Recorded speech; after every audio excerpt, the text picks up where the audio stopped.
False alarm, I thought that help was here. But it was my own reassurance bouncing round 100,000 times in my own ecosphere. If every time you speak you keep it off the record, consequently you can keep your record clear. And if you mute the speech that shakes your frail beliefs, you only seek to insulate your image and continue down the stream in the direction clout and credit steers. Directly from your mouth into am I the asshole Reddit's ears. Directly back into the greasy pockets of some Gates Foundation financiers. And then directly back into the frantic final thoughts of early trial Neuralink volunteers, staring at the numb and mumbling vacancies where recently had been their peers. Half of whom are glitching with the memory stuck on pause, and half have zero fucking clue just who they are or why they're here. It's been said that fear is all we have to fear, but that was back before the basosphere condenser came along, distilling concentrated fear that's diamond pure, crystal clear, oppressor strong, and woven into every single article you read and song they let you hear. And then Elon heard that Jeff enhanced our fears by 86%, and he said, hold my beer. And not a single sheep among the herd would turn their head or say a word, cause they were all too busy begging for the shears, begging for the muzzle, happy just to guzzle, feed, and watch a screen for all their years. Man, to each his own, can't afford a home, but they'll let you have your cozy little ecosphere, where there among your own devices you can break the seventh seal, overthrow the oracles and slay the seer. All the tomes were burned and all the lips were seared. Shut your eyes and all our lives just disappear. Now blink them twice. Welcome to your ecosphere.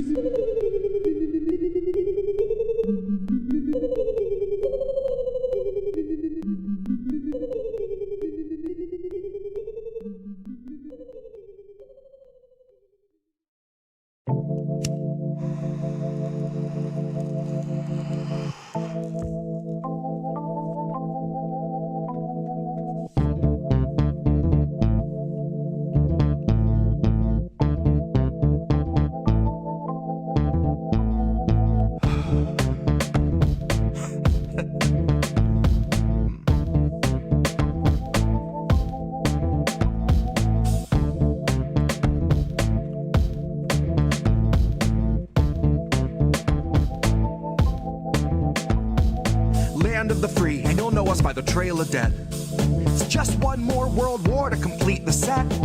When you live by the pike, you die by the pith. You die wide-eyed, still pleading the fifth, or crying divine epithets in pathetic attempts at defense. All empathetic for those on your side of the fence. Well, I'll gladly put you and your legacy into an alternate tense of faltering senses and altered events. Like hun, it ain't a hearse, it's a reaper's stretch. How sweet, she said, bunch of hordes in the street like it's Evil Dead, where the thin blue line meets razor's edge, and where the corporate ladder ascends to a steel-toed boot that awaits on the ledge. You'll be licking it fresh at your boss's request till it stomps each finger and watches you fall to your death and drown in an ocean of debt. Gone with the fodder who gathered to honor the patient left, who purity tested themselves into sections, step by step, till the next election, when it's just one them and the sound of their well-read theorized breath. That's harm reduction for the lowly cost of you holding your nose and just openly buying the theft. Maybe that's all in the flick of the pen. Maybe we're all one unmarked van from a trip to the pen, being guarded by pigs who exist on a diet of dying breaths of much worthier men. Honey, heaven's expecting you. Just don't get too hung up on who they let in. Just look up at the shine of the pearly gates. You don't need to worry if there's lead in the paint. You don't need to worry if there's lead in the water, lead in the milk, lead in the honey, lead in the caustic embrace of the Heavenly Father. Lead is the flavor of passive perpetual slaughter. Lead is the taste of us led to the ledge by the lure of the legend of expert consensus, and then beckon to stretch it just one step farther. And I hope all the folks who were boastfully gloating and toasting themselves as the heroes of COVID for boosting their boosters and doing their part are now equally thrilled to be starstruck martyrs, all laid in a government grave with anonymous markers, like you're back from the carvers and off to the splicer. You're the very first wave to be slain in the war against Pfizer. That 100 years war against Pfizer. They are thinning the crowd that is striking right now to bleed adequate pay from those inhuman misers who all sit in their office and designate coffins to people regarded as nothing but profit for Kaiser. Still the Dems want you nicer. Dems want you softer. Dems want you kinder. Yeah, they all want you graciously starving in silence. You will speak when you're spoken to. Rest of the time, you and all of us peasants are merely depressing statistics neglected in Congress's binders. All bled, bone dry, then fed to the grinder. Our headstones line each step as reminders. That's a lesson in object permanence learned in the furnace by workers consigned to the fire. Workers bled, bone dry, then fed by the fed to the grinder.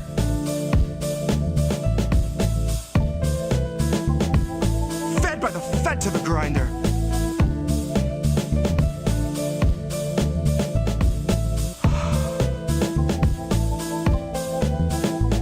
Now the fed went straight to your head. Mind what you hide in your size unsaid, and your eyes turn blind to the signs unread. Flag bright red, so you let it in bed. You let it inside, and you'll see that it's fed. Never you mind that it grinds your wealth into bread for itself, then it bleeds you dry, then it dines on the dead. Now the fed went straight to your head. Mind what you hide in your size unsaid, and your eyes turn blind to the signs unread. Flag bright red, so you let it in bed. You let it inside, and you'll see that it's fed. Never you mind that it grinds your wealth into bread for itself, then it bleeds you dry, then it dines on the dead. And the fed went straight to your head. Mind what you hide in your size unsaid, and your eyes turn blind to the signs unread. Flag bright red, so you let it in bed. You let it inside, you'll see that it's fed. Never you mind that it grinds your wealth into bread for itself, bleeds you dry, then dines on the dead. The fed went straight to your head. Mind what you hide in your size unsaid, and your eyes turn blind to the signs unread. Flag bright red, so you let it in bed. You let it inside, and you'll see that it's fed. Never you mind that it grinds your wealth into bread for itself, then it bleeds you dry, then it dines on the dead. Here's where our leaders would see us all led. Here's where our leaders would see us all led. Here's where our leaders would see us all led. Here's where our leaders would see us all led. The fed went straight to your head. Mind what you hide in your size unsaid, and your eyes turn blind to the signs unread. Flag bright red, so you let it in bed. You let it inside, and you'll see that it's fed.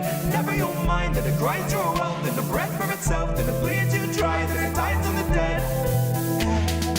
Fed went straight to your head. Mind what you hide in your size unsaid, and your eyes turn blind to the signs unread.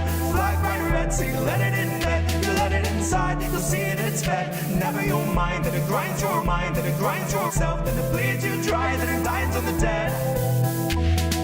Here's where our leaders would see us all led.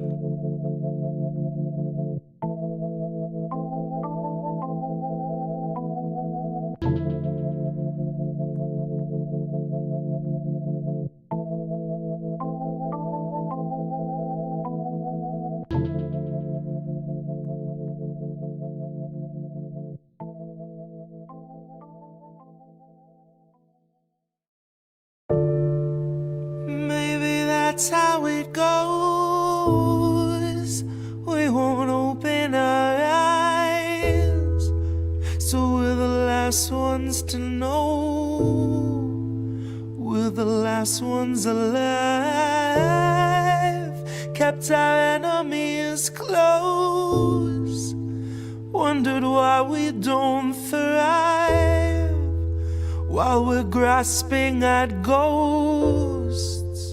Counting backwards from 5. Counting backwards from 5.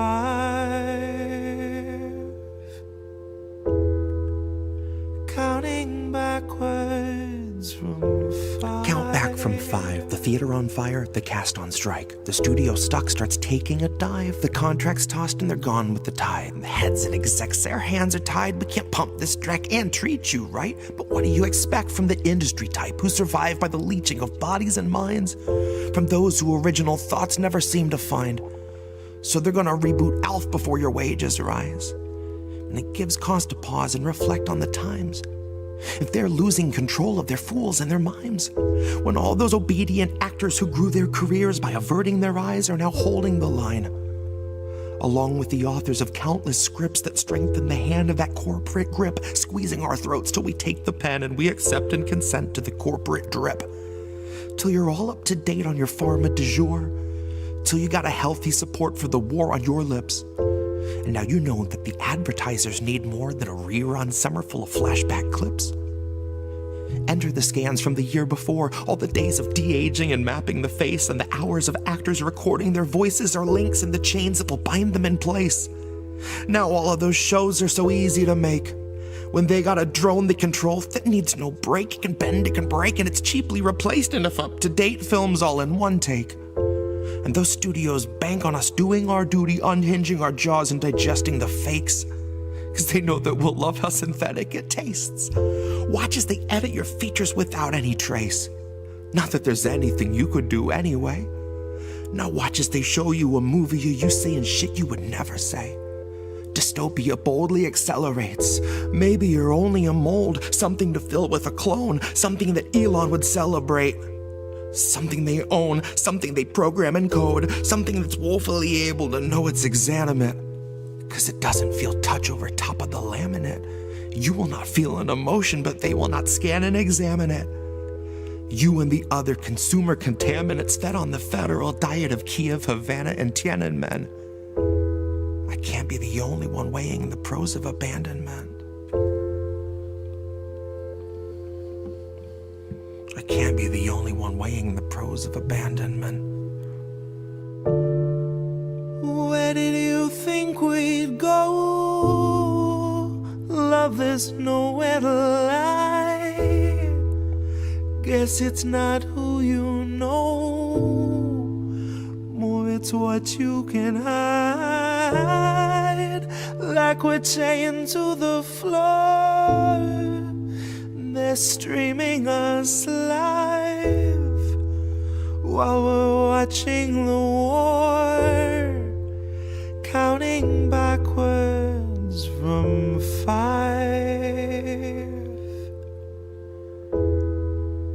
counting backwards from 5,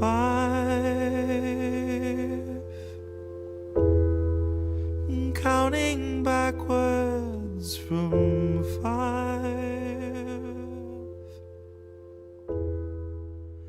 counting backwards.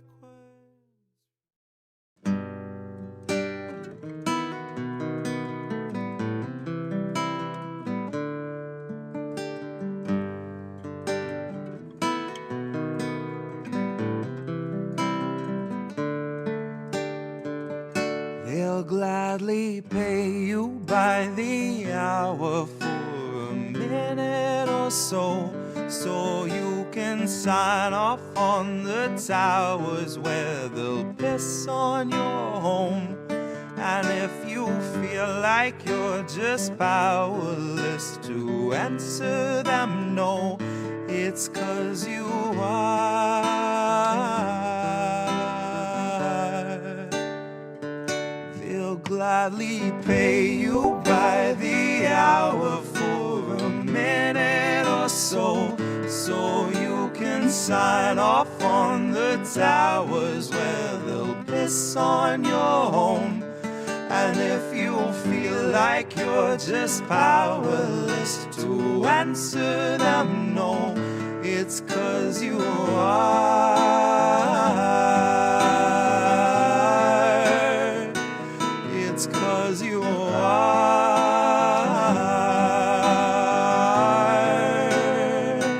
They'll gladly stagnate a living wage, snap the chains, bury it. Labor slaves in rusty cages dragged behind a chariot, led by Mr. Racial Jungle, Joseph or Iscariot, fighting over scraps as they barrage us all with variants and BuzzFeed clickbait, straight until we're paralyzed, trying to distract us from the concentration camps that Joe had swore he'd close but only chose to amplify, where they got 50-something kids in cages made for 5 to occupy. And no, she hasn't seen the camps, but Harris swears they're paradise.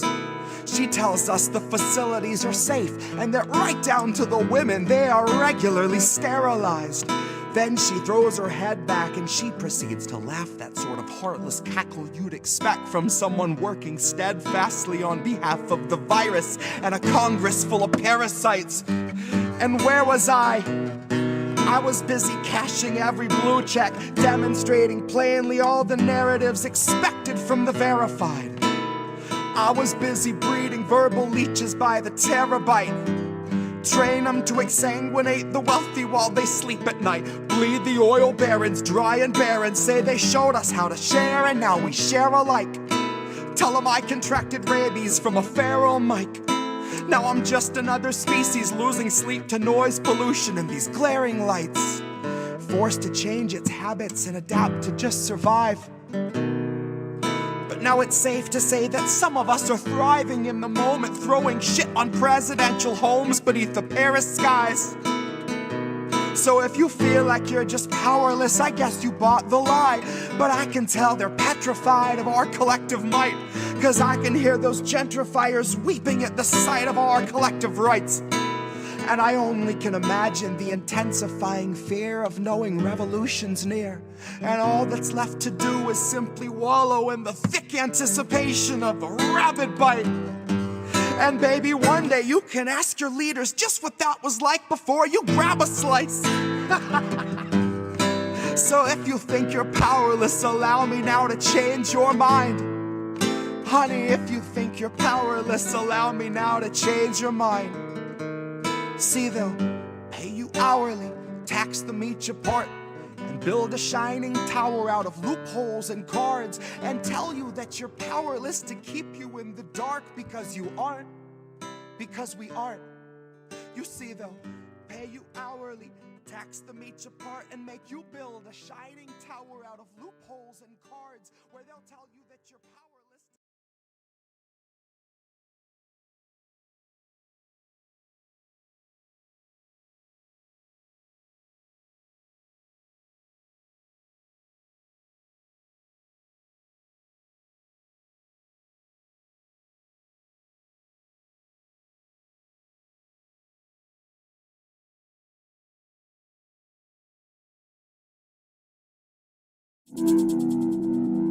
There's a difference between peace and liberation, is there not? You can have injustice and have peace. Isn't that correct? Have peace and be enslaved. Yes. So peace isn't the answer. No. Liberation is the answer.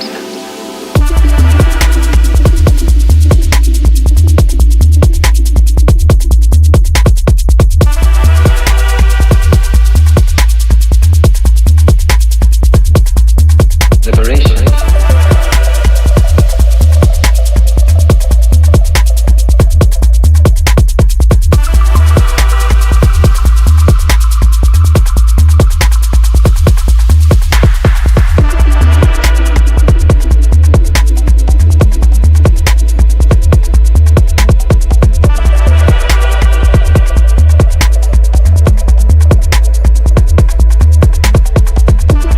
IDNM News.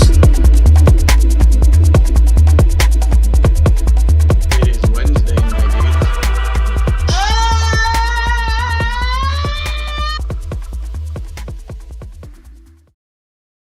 We did it. It's Wednesday. We're here. We made it. It's IDNM News with me, Reef Breland. With me, as always, Collin Radix-Carter, a.k.a. Care Bear. Care Bear, how are you? DC holding up? Hasn't been torn down, burned, you know? I mean, I feel like that's necessary at this point. I wish. Not yet. Not yet. The Well, revolution will ever come, but right? you know, but we're okay. Yeah. Well, relative, at least for me, I'm only speaking for myself, relatively speaking. Right. But Oh, yeah, everywhere else in the world is going to hell. Funny enough, like everyone now all of a sudden is talking about foreign stuff. yeah. Given what's happening in Venezuela, Iran, possibly Colombia, possibly Greenland. So Man, it sucks to have been right and talking about this shit for months ahead of everyone else, huh? That's why y'all watch this shit, right? Y'all here to get the news like months ahead of everyone, you know? Like, whatever. I'm not sure if people would necessarily think that, but well, you know, some people be knowing. You know, we try out here. Anyway, speaking of stories, we brought some. We did the thing yet again. But what'd you bring? What'd you got? Well, first story you brought to me. Yep.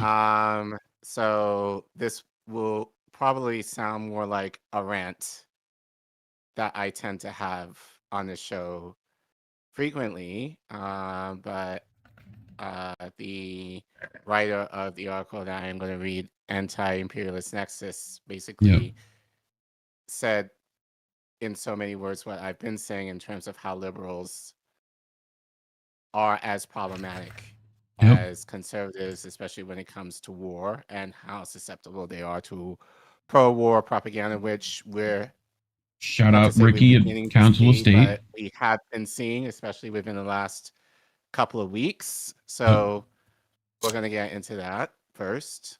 And then later on tonight, I'm not sure where I pulled this story from. I know it was on social media. It was either on Instagram or Twitter.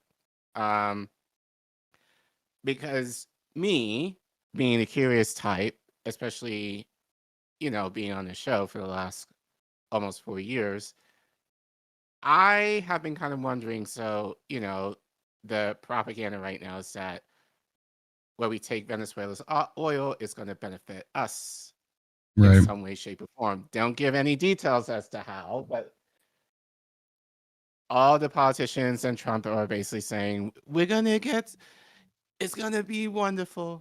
My bad, Trump accent. But, it was not too bad, actually.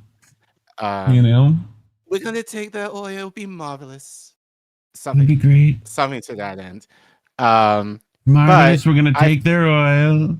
I mean, you just gotta add that mouth trumpet in there and you're good to go, dude. You know? You got it together. I found an article from who was this from? I forgot, but I'll see it later. But it's a new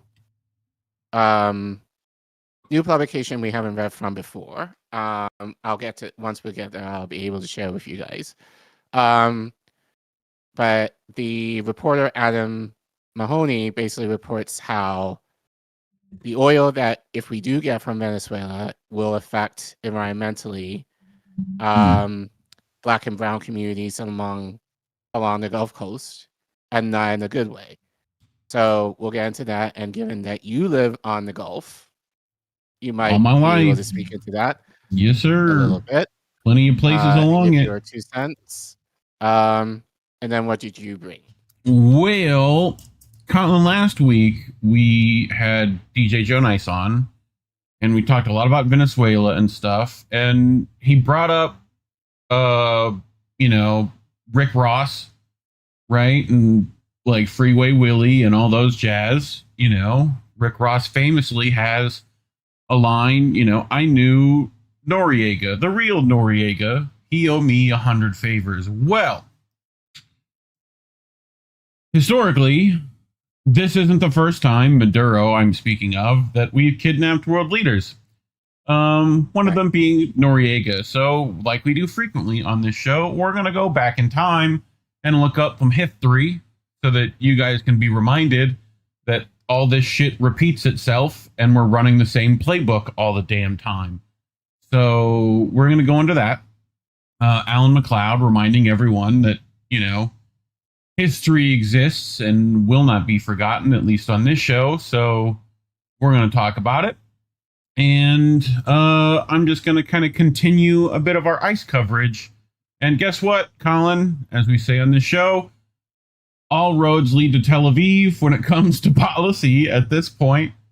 So, you know, definitely parallels.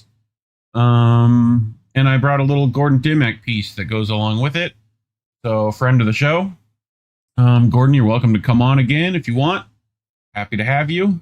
But yeah, that's what I brought. Who are these people?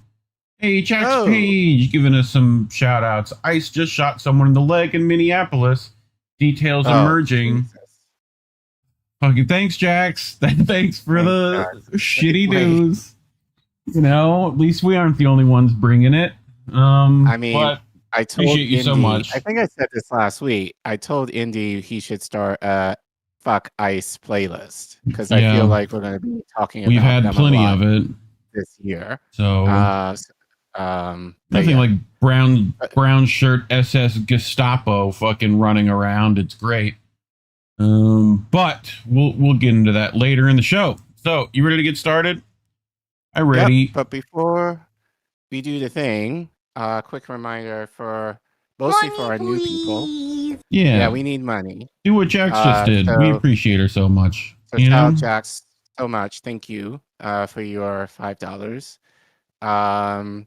But we do need money because YouTube has demonetized us. Now there's a possibility, maybe, that we might be remonetized. Which this is a good time to ask the audience. So YouTube has said that we might be eligible to reapply for monetization, and we're not sure if we should or not. So I would like to ask the audience.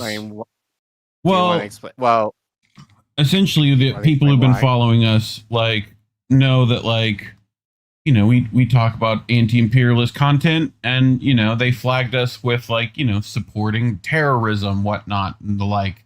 Which, of course, we don't do, but, essentially, YouTube sent us a message that said, look, you can either wait and, reapply with 0 changes or try and appeal. And, either way, the likelihood of us getting that is probably low. But, if the audience feels like we should, I don't know what risks necessarily come with that, whether it's more scrutiny on our channel or, I think it's probably the same amount of scrutiny, or at least very similar from YouTube's perspective. But I don't know. So maybe you should make a poll. Yeah. We can do that during the show, as we chat, or maybe as I do, you can create a poll. Put it up on Twitter or something like that. My take on it is that we have ironically enough, a lot of freedom in being able to produce the stories that we want to produce, because there's always the case of YouTube being able to say, we don't like this, you're going to get a strike. And right now, given the state of YouTube, they can just delete your channel just because. Yeah. We've come pretty close before. And right now we have a lot of freedom in terms of what kind of content we're able to do. Plus, all your money, and I think this is the most important thing to us, all of your money goes to us, essentially, how we do it now. We try YouTube to make that takes a huge, 20, 30%, something like that. 30%, around 30%. Yeah. So, sure. So I mean, the only thing is YouTube memberships, monthly stuff, but I mean, you can already go to Patreon and give to us monthly. You can do the same thing on Substack if you want. You can become a member on Substack. It does the same kind of thing. So all of these fine people have already done in similar fashions. And Ko-fi, which we already use. So, you guys we've essentially monetized ourselves here. So, right. It's now the past ad revenue on videos might be nice, but that's. Yeah, but it's not and just behind the scenes, it's not even when we were monetized, we were getting that much money. No, super chats we didn't even get that money. YouTube stole that money, so that we were making prior to our demonetization. They took it all. Yeah. So we weren't able to access it at all. And even then, it's chicken change what we get. Unless you're a big creator here, then yeah, you might be able to make some money. But even now, it's like I even hear like the large YouTube channels and content creators basically saying they're having a rough time. So if they're having a rough time, yeah, so are there's we. no But hope for us. So yeah, who regardless, knows? But definitely wanted to please ask you support us. guys. Please support us. Let us know what you think. We'll put up a poll and see what you all think. You know, but regardless, we definitely need the funds in order, mostly to keep the lights on in terms of keeping this show and the network going. And you guys have been very generous last year in terms of your giving, that we were actually in the black for the first time since we got this network off of YouTube. So we want to able to continue that and hopefully do more in terms of the content that we produce, maybe have some new people on, you know, all the things. So yeah, thank you guys so much, and we love you. Let's do this thing. Let's get started. Let's do it. All right. So our first story tonight, as I enlarge my screen, this article, for all intents and purposes, could have been written by me if I liked writing and if I had the time and if I don't suck at writing. I don't, but I don't like necessarily writing long form things. Yeah, neither do I. Have the time to do it. You know, but you pulled this story for me, which I think is very relevant in terms of what we've been talking about probably the last few months. Yeah, we definitely mentioned it the last few weeks in terms, especially now with this pending war with Venezuela. So this article was written by I think it's Ricky over at Council of State Media. I could be wrong specifically. No, you're who it right. is. I did see in his which, by the way, I do believe I saw his name. Indy, if you're in the chat, it's Ricky who's being targeted by Israel, right? They're like searching his name and like personal info online as well. Could be wrong. Someone let me know if that's him. Yeah, pretty sure. Indy should have covered it a week ago or a couple of weeks ago. Yeah, it is Ricky, because I did see in the comments. Yeah. People say his name, so yes. But this is from Council of State Media. They're based in the UK. So Ricky, also known as Anti-Imperialist Nexus, titled his article, "Regime Change Liberals Are Every Bit as Problematic as Pro-War Conservatives." What do you mean, Collin? Or what do you mean, Ricky? So he reports, liberals can be every bit as susceptible to war propaganda as conservatives. Many will brand themselves as anti-imperialist and say they don't support war, but XXX is a brutal dictator who has to go.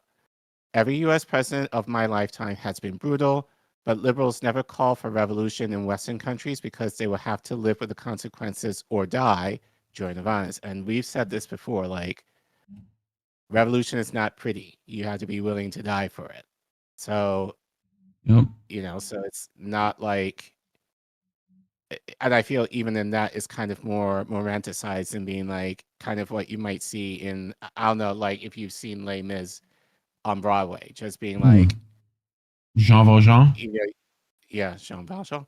Like standing on top of a barricade and holding up your flag and fighting for freedom and Falcon in the dive and all that. Shot, but mostly everyone turns out right, somewhat. So but no, like revolution involves bloodshed, or if you want to say it more abstract, a sacrifice has to be made. I dreamed a dream of life gone by.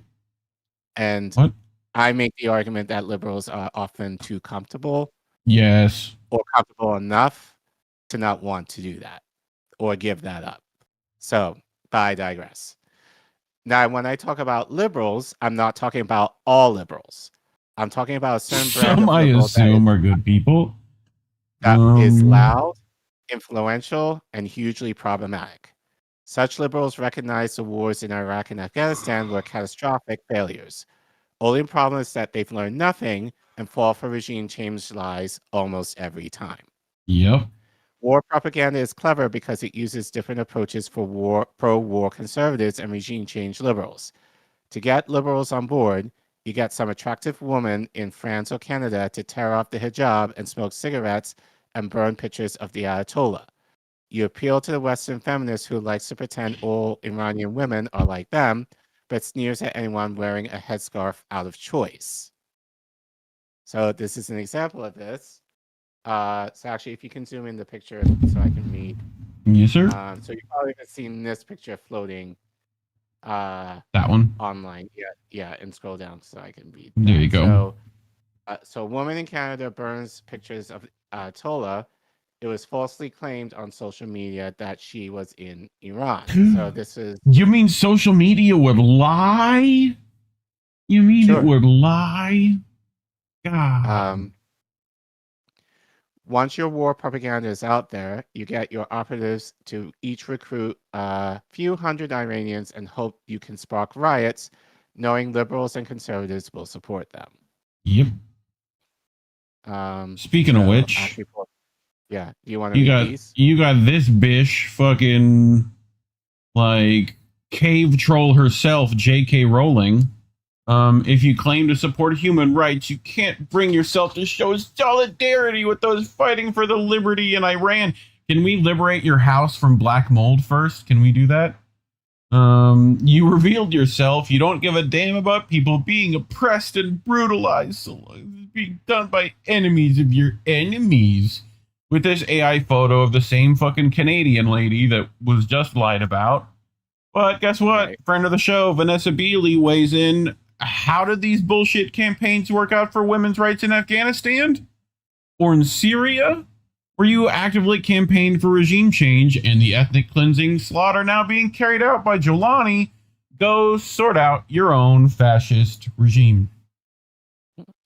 And while you're at it, make sure your Asian names in your books are not quite as racist as like the ones you wrote. Or just have one black character called like, what again? I mean, I'm just wondering, when you stole all your fucking material from other fantasy novels to begin with, you schmuck? God.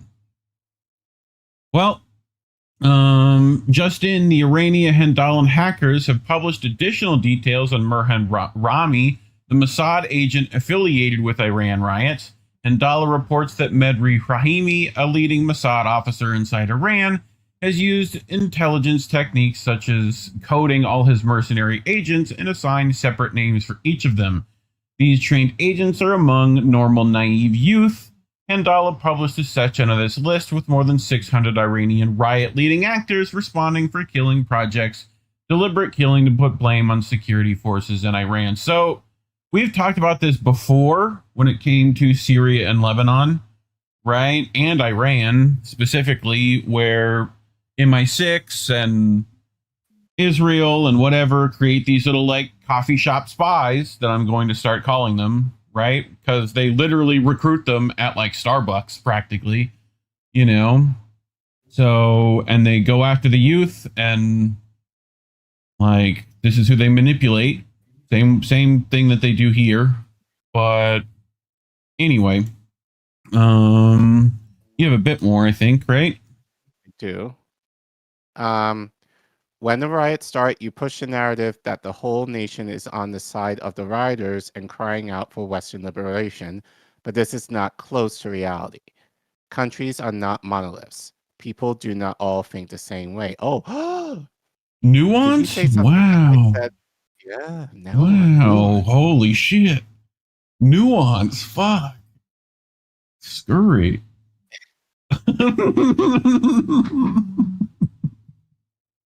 Oh, God. We should clip that. Fucking scurry. Nuance. Scurry. Damn, nuance. You scurry. Oh, God. Anti-government riots have fizzled out and Iranians are still marching for their government, but that part is removed from the story. Correct. Why would you ignore that unless your intention was to sow further unrest with a false narrative? Liberals can't help but ventriloquist for entire nations because they think every country should be run according to their ideals. They act like their ideals are what every nation wants, even though a quarter of a century of failed regime changes in the Middle East has proven otherwise. That right there. Holy shit. Go look at the history, people. It's not hard. Most Iranians are concerned with getting on with their lives and hoping the US and Israel don't bomb them. To argue ordinary Iranians would support the destruction of their country is sinister. Rioters firebombed public buildings and mosques and vehicles and fire trucks and people's homes. They shot police officers and bystanders, and liberals acted like this was legitimate protest, like they wouldn't have supported using force against such riots if they were taking place at home. Mm-hmm. Liberals show you pictures of a young woman who opposed her government and was tragically killed, but they won't show you pictures of the 3-year-old girl who was killed by rioters. Her name was Melina Asadi. Her funeral was held 2 days ago, so that's her right there in the picture. Jesus Christ. Oh. Mossad has been bragging about its role in the riots, but liberals are still pretending they were organic. Trump is bragging that help is on its way, but liberals are not mad when he means bombs. They're mad about the hijab. So Trump posted this on Truth Social yesterday. His nonsense. Iranian patriots, keep protesting, take over your institutions. Save the names of the killers and abusers. They will pay a big price. I've canceled all meetings with Iranian officials until the senseless killing of protesters stops. Help is on its way, MAGA, President Donald J. Trump. Oh, shit. It's not just Here the we go Iranians they again. don't like who will suffer and die, but the ones they do like. Iranian women are about to be blown to bits by the US, but hopefully those bombs are dropped by a female pilot, right? A girl boss? Westerners will performatively tear off the hijab. Unaware Iranian women no longer have to wear the hijab. Women walk through bustling shopping malls in Tehran without punishment after enforcement was suspended due to its unpopularity.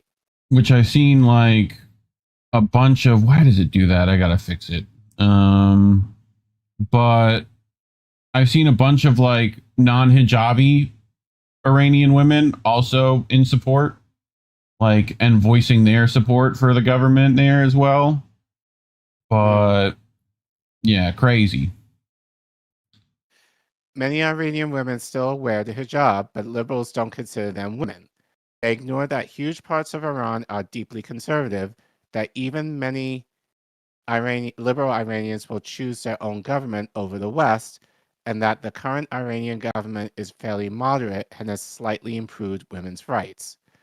Iran has a long way to go, and most Iranians want better. But this doesn't change the fact liberals are mad at an Iran that doesn't exist and want an Iran that can't exist. Liberals will argue that Iran's system is not democratic because nothing changes, no matter who Iranians vote for, but you could say the same about the US or the UK. The way to promote human rights is not to push for regime change or impose your values, but to lead by example and incentivize better behaviors. The West imposes sanctions that starve people. It sanctions any countries that show solidarity with the sanctioned country, and if all else fails, it bombs you, seizes control of your country, and loots it. So, speaking of, I brought a lot of this, but Mint Sure. Press, Iranian Zionists in the diaspora wave Israel and Shah-era flags, calling for regime change in Iran. And I've seen a bunch of online botting, like with the same kind of stuff from Persia, from like all the, Qatar, UAE, Saudi, like all that jazz that are like Israeli, connected in one way or another. And guess what? Israel's definitely on board for this, right? They're definitely supporting Reza Pahlavi. I think that's his name, right? Mm-hmm. So, they're definitely getting what they want out of this, which is more balkanization if it goes through. Same thing that happened in Syria. Like, it just furthers their greater Israel project. But, I also have this. Speaking of regime change, fucking liberals, right? Hassan Piker, Hassan the Hun. Any kind of left position on Iran should start with a demand that the American government ends sanctions in exchange for demands of a democracy or anything else for that matter. I cannot believe that we're past the point now. Obama got the JCPOA done with sanctions relief. Quote, Zay Squirrel, Hassan is now saying that the left position should not be that the U.S. should immediately end its murderous decade-long economic terror campaign against Iran that has immiserated and killed hundreds of thousands of Iranian babies, children, women, and men, but that this should be leveraged to demand Iran dissolves its state and become a U.S.-overseen democracy, bizarrely adding, or anything else for that matter, without specifying what. And look, Cornel West endorses Mossad color revolution attempt on Iran, no mentions of mosques being burned down and Mossad infiltration of rioters. This is why I despise the professional managerial class left. They're useful idiots of United States imperialism and Zionism. They ain't the only ones. So, you know, Caitlin Johnstone was on it as well. You've seen all this before. They run the same script over and over again. You know all the beats. The formula never changes. Oh no, the people in insert targeted nation are being oppressed. They need freedom and democracy. Hey, I bet we could use our powerful military to help them get the freedom and democracy. Wouldn't that be swell? Oh gosh, there are some people who don't think we should use our powerful military to help the people in targeted nation get freedom and democracy. They must have some sinister, suspicious loyalty to the evil regime which rules the targeted nation. Look, I get that sometimes in the past we've used our powerful military in ways that were mean and unhelpful, but you need to understand that this evil regime is very, very bad. Two things can be true at the same time, you know. Oh no, now the evil regime is committing atrocities. You know it's true because it's in the news, and the news isn't allowed to lie. We've got to do something. We can't just do nothing. Don't fall for it. Don't fall for the propaganda. Don't fall for the imperial concern trolling about human rights. Don't fall for the nuanced policing and both sidesing the empire's operatives and useful idiots. Don't let the empire apologists shout you down and shut you up. Stand your ground. This is exactly what it looks like. You're right, and they're wrong. They're not doing anything new. They're using the same old script. Hell, they're even using a lot of the same actors. This is the same bullshit as always. Trust your gut. Have confidence in your inner vision. You got this. There's probably going to be a whole lot of narrative distortion dumped into the information ecosystem in the coming days, but they're not going to make a sucker out of you. You're seeing things much too clearly now. So, there you have it. She also adds, sure is a crazy coincidence that all this totally organic unrest in Iran is happening at the exact same time the U.S. empire is waging a campaign of unprecedented scale to rapidly crush disobedient governments and populations through Latin America and West Asia. And this I feel like is just very fitting. CIA agents in 1964. Castro's in for this surprise of his life when he tries to sign something with my poison pen. And CIA agents in 2026. If you're a leftist and not talking about a free Iran, then you're lame. This is what our intelligence, I mean, they do both, by the way. Like, they never quit doing this, too, you know? So, that's still happening. Friend of the show, Nico House, has a lot to say. But first, Mint Press also wants to remind you, Elon Musk is in this fucking social media lying narrative as well. And he replaced the Iranian flag emoji with the Shah-era flag right away before anything's actually been finalized, right? So isn't that nice? But here's Nico. We'll let him finish us out on this. Look, I know there are a lot of people right now who are putting out videos supporting this revolution in Iran, cheering for these anti-government protests and overthrow to the current Iranian government, and they are, the majority of them, well-meaning. Oh, no, I don't mean this guy. This guy's completely and totally full of shit. You should never listen to anything he has said. I'm mostly referring to the leftists who believe that this cause that they are fighting for is altruistic, just, and will yield tangible, positive net gains for the people of Iran. Have y'all actually researched as to why these protests originally started? You see, the protests in Iran originally started because people were protesting inflation, problems within the economy, reasonable things for people to protest about in any given country and not expect some other country to try to overthrow their government as a result. And although a lot of those grievances are legitimate, it's important to explore how we got to that point. You see, very recently, Iran was cut off from more than $100 billion in assets all around the world. Extremely problematic because those assets are how Iran maintains currency valuation and survives in an economic situation where the United States is sanctioning them in more than one way. Now understand, these sanctions are illegitimate. It isn't something that Iran did. It was just Trump deciding to pull out of the JCPOA out of nowhere, despite the fact that Iran kept up with its end of the bargain. And that was confirmed by multiple Western nations. But when Trump put out the JCPOA, understand that this was his goal. The US has always used this playbook. You cripple a nation with sanctions. You make life hell for everyone who lives there. You take legitimate frustration and then co-opt it illegitimately. And you leave the current government with little to no option to resolve the situation, not because the current government isn't trying its best to help its people, but because they help their people and it was inconvenient to your empire. This is a form of what they call siege warfare, ladies and gentlemen.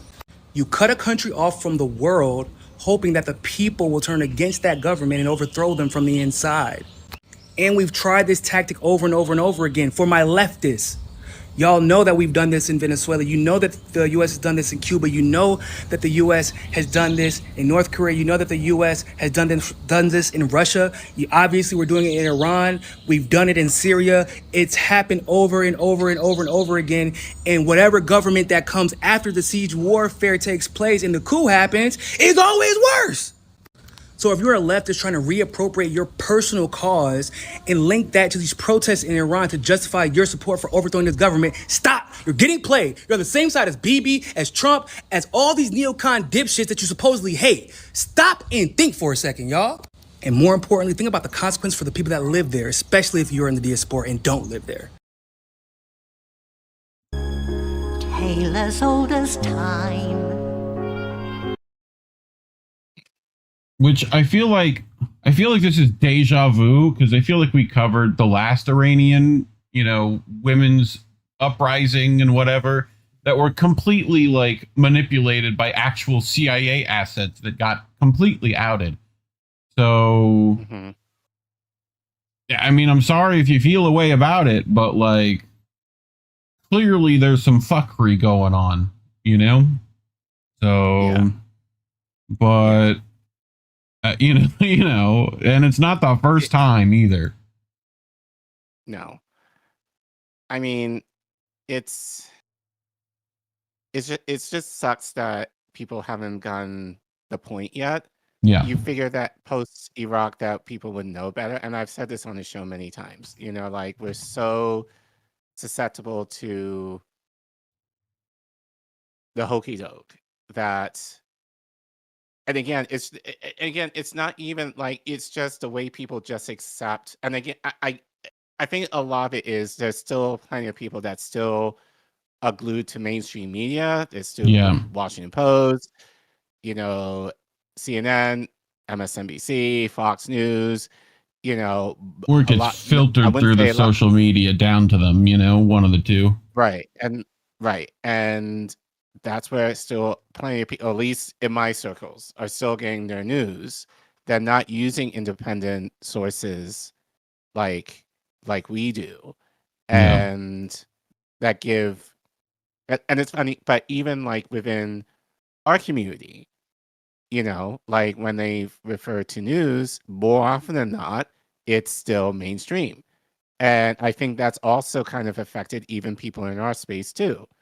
So, but I think people need to think critically in terms of, especially if you're hearing multiple sources saying the same thing. Yeah. You have to ask yourself, what's their angle? Like, why is all these channels or all these newspapers and magazines or whatever and blogs or whatever basically saying the same shit? Yep. Because they want to manufacture consent for you to believe a narrative that more often than not is not true. So people are still not privy to that, and in a way that gives us a lane, in terms of we value in using independent sources that are unbiased and nuanced, that are able to get different perspectives, or at least more from the often than not. region. Like, Right. it's just kind of crazy, like plenty of people online from the region talking about it, so that you're not seeing the ones that are supporting like the government there. So I mean, I remember a time when I was growing up in the UK, like watching the news was boring. Like my dad watched it like religiously, and it still somewhat is kind of, but like mainstream media news has now become a soap opera. It's more or less the idea of like, who said this and what happens next? Tune in next time. And like, it's become more of that where you have to pull people in with the ratings and all this kind of bullshit.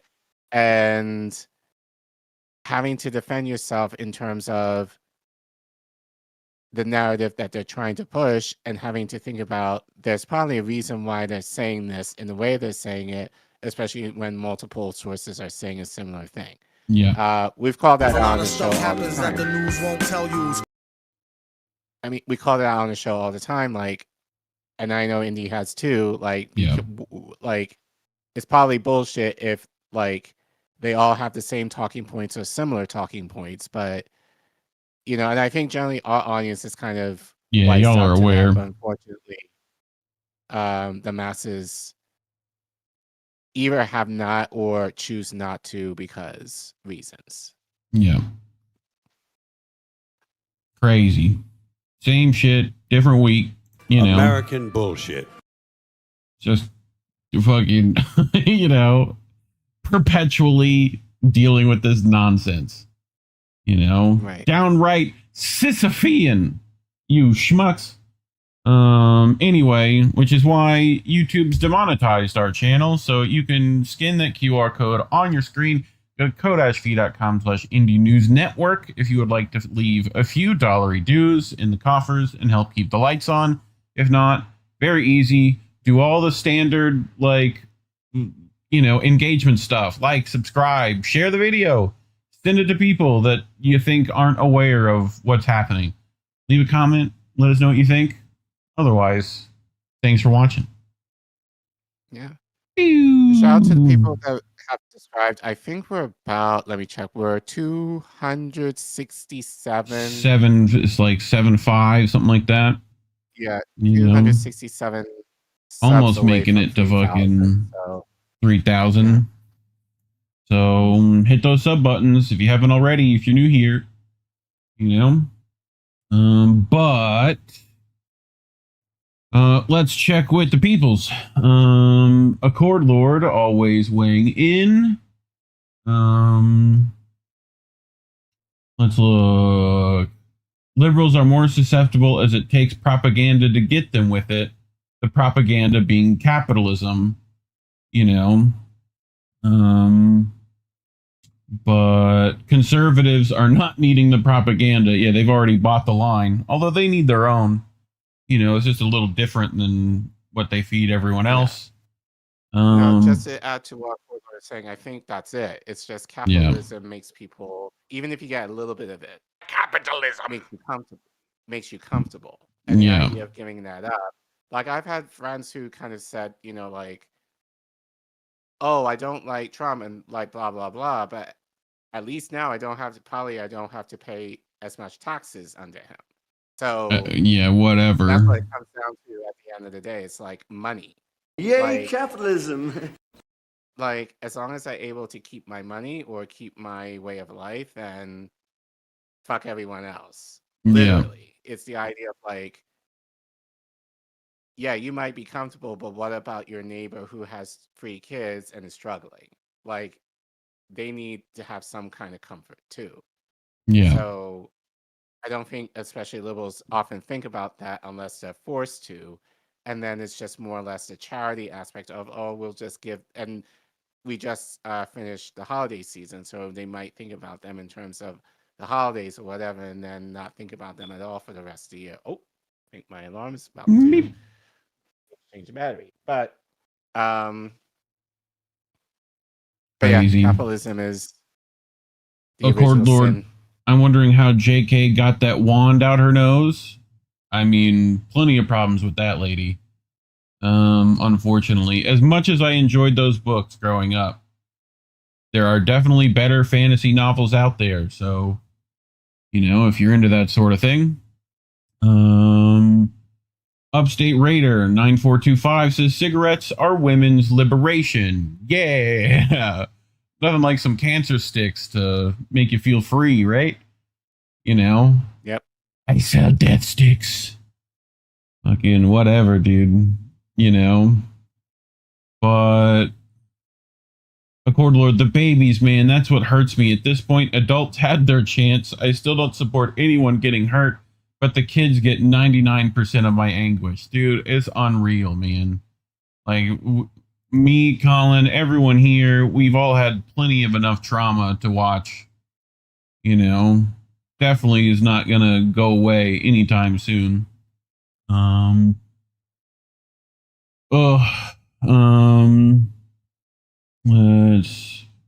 I heard Cornel West's wife, an anti-Islamic Republic Iranian. Yep, definitely an Iranian expat he's with. You know, so between that and being in his collegiate ivory tower for so long, dude's definitely way, way out of touch. But kind of like, you know, Zoran with his wife, and, you know, they're all fucking, you know, compromised in one way or another. At this point, endlessly disappointing at everyone around us. But, Collin, we're going to get to our next one. I'm ready. Yes, sir. So, last week, Care Bear, we had on DJ Joe Nice, and he mentioned the likes of people like Noriega, right, and Freeway Willie and Rick Ross and all that jazz when talking about the, you know, stealing of Maduro, right? Well, Maduro definitely ain't the first one to get kidnapped by, you know, American goons. But like I here at the show, we like to go on little walks down, you know, memory lane and do some rememberizing, because a lot of people weren't necessarily here for this. I wasn't, you know, so we'll get into it. But friend of the show, Alan McLeod, from Noriega to Maduro, the long U.S. history of kidnapping foreign leaders. So definitely not the first time. And like looking at these photos, it definitely seems fucking very familiar, as we'll get into in a bit. It's like deja vu yet again. But well, it has undoubtedly shocked the world. The Trump's administration abduction of President Nicolas Maduro fits into a long history of United States kidnapping of foreign leaders. On January 3rd, U.S. Special Forces entered Venezuela by air, captured Maduro and First Lady Cielo Flores, killing around 80 people in the process. Y'all forget, they were flown to the United States, where Maduro was put on trial on spurious drug trafficking and possession of firearm charges. What? The firearm charges is what's crazy to me, because, like, aren't we the country that supposedly enjoys these fingers working? Aren't we? Don't we have like an amendment?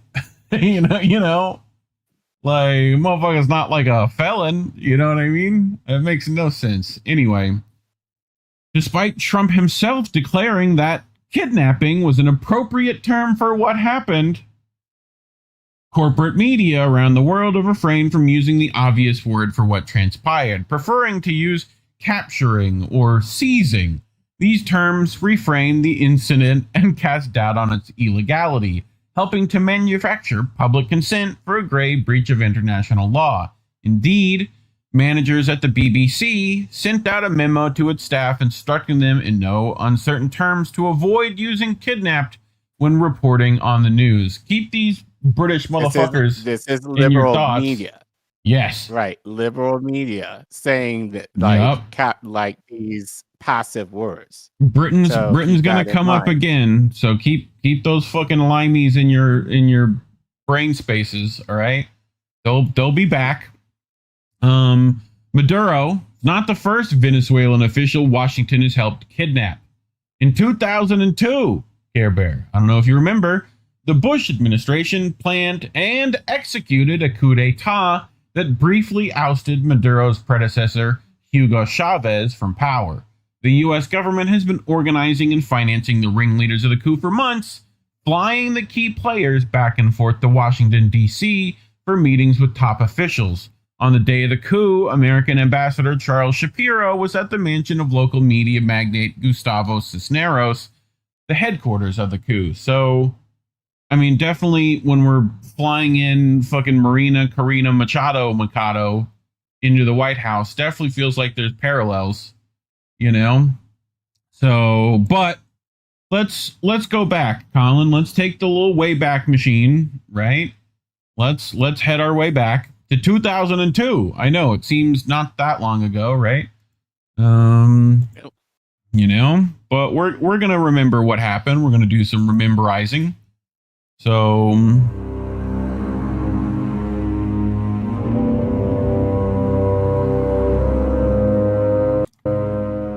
Venezuelan President Hugo Chavez issued 49 decrees intended to move Venezuela away from its neoliberal policies. They included critical issues such as land reform and oil wealth distribution. President Hugo Chavez announced a reform in the state-owned oil company PDVSA and that he would be redistributing oil revenue towards social spending for the poor.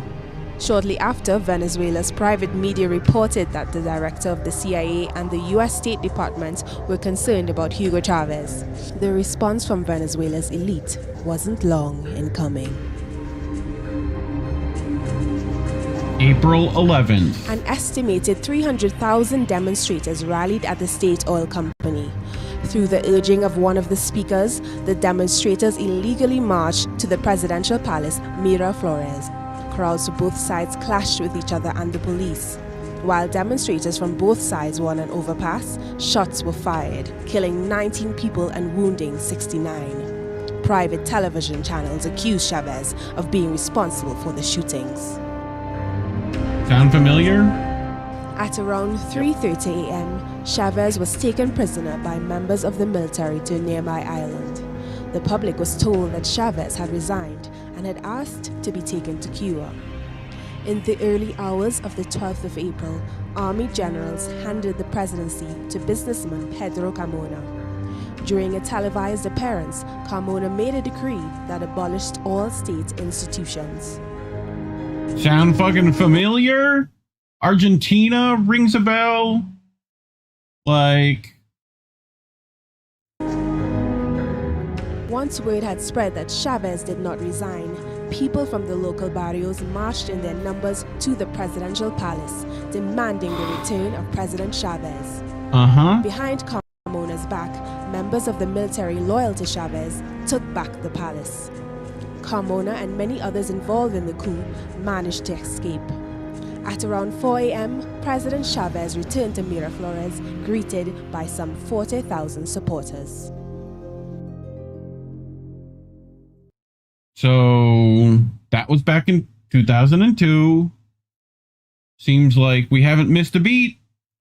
Seems like exactly what's happening in Iran. Seems like exactly what's happening in all these other places. So we're running the same fucking playbook over and over, man. It's like that flea flicker ain't going to work for the 19th time, guys. You know, you're going to have to do something different. So remember what I said about the British?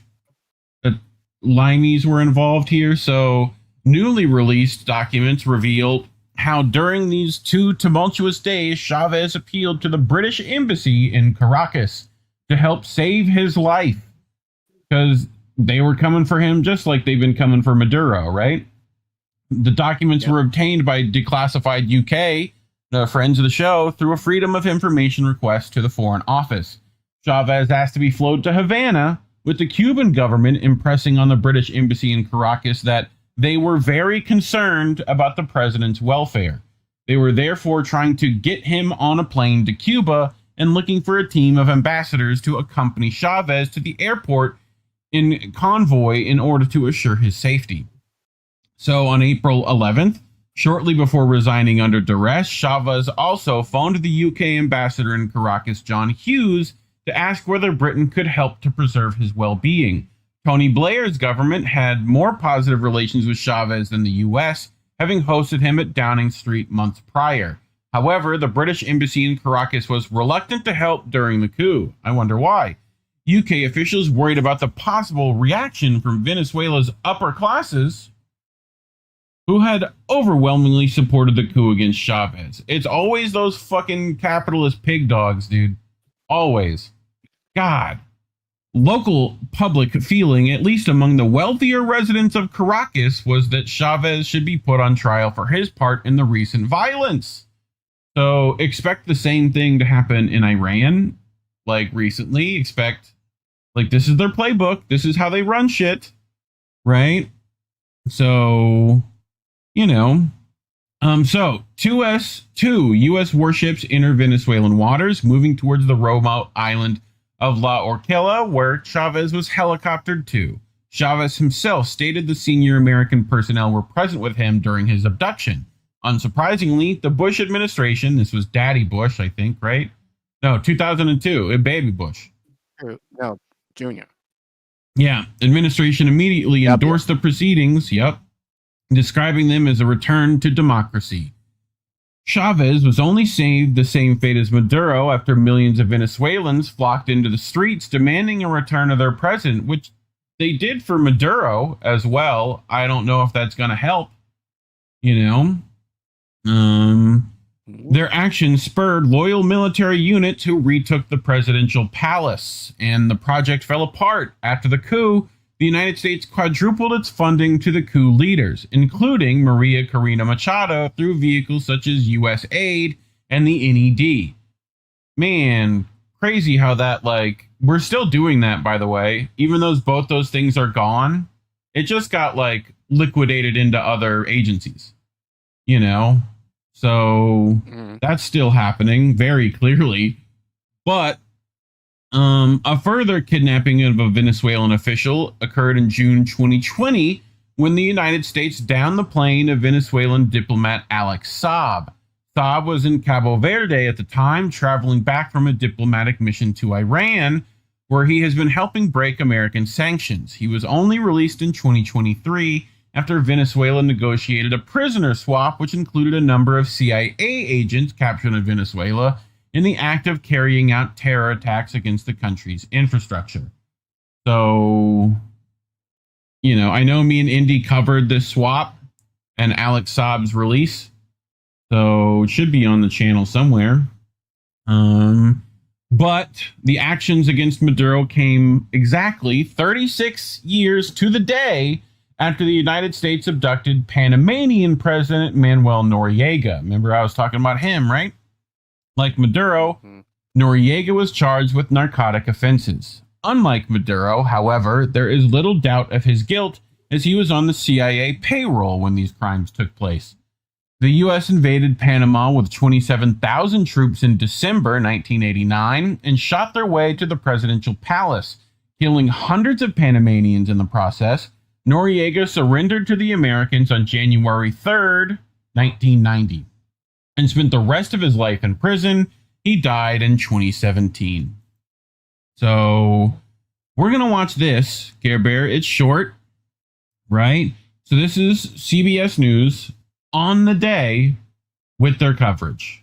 And I just change the names and places and tell me this isn't exactly what we've seen the last month.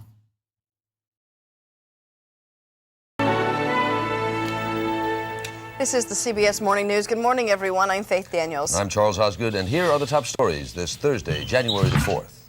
Under cover of darkness, U.S. helicopters take General Manuel Noriega from the Vatican Embassy in Panama. The deposed leader surrendered to American troops last night after a 10-day standoff. After arriving in Florida, he is apparently rushed under heavy guard to the Miami federal courthouse for arraignment. His apprehension and return to the United States should send a clear signal that the United States is serious in its determination that those charged with promoting the distribution of drugs cannot escape the scrutiny of justice. Thousands filled the streets of Panama to celebrate Noriega's surrender. The party lasts well beyond the 11 o'clock curfew. The Soviets send troops to Azerbaijan. Soviet Muslims there have been rioting for 3 days, demanding an open border with Iran. Look for rain all along the eastern seaboard today, snow in the northwest. Clear skies and mild temperatures are expected just about everywhere else. We begin with Noriega's surrender last night, which set off wild celebrations in Panama City. Reporter James Hattori is there this morning. Morning, James. Good morning, Charlie. It really is a brand new day here in Panama. Panamanians feeling a sense of freedom they haven't felt in a long time now that former General Manuel Noriega is in U.S. hands. But many here likely won't be getting up early to enjoy it. After days of uncertainty, it was a long night of jubilation. Panamanians filled the streets with unbridled joy, chanting wildly, waving flags, and praising U.S. soldiers.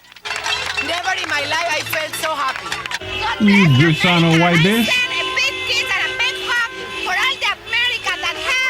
By comparison, Noriega's exit from the Vatican mission was anticlimactic.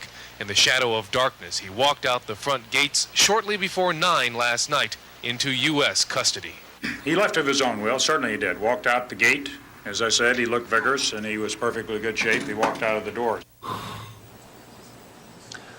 Sources in Washington indicate that 3 conditions were met prior to Noriega's release. That is, that he be allowed to make a few phone calls, that his decision be kept secret until the actual time of his arrest, and that he be permitted to wear his uniform, Charlie. I mean, did that not just air yesterday? Other than the hair and like his same shit. I mean, they made sure to cover the English-speaking fucking protesters, right? Like the only ones in the middle of fucking Panama. They're in. It's like the same thing with the Iran stuff. Like somehow we find the only English-speaking Iranians, you know, to fucking be on camera. Like craziness, you know? And this is fucking, we end up finding out after this, you know, about the Sandinistas and the, like, Oliver North, all this stuff with Noriega. Like, we knew the CIA was behind it. We end up finding all this stuff out, you know, but that was after the fact, you know?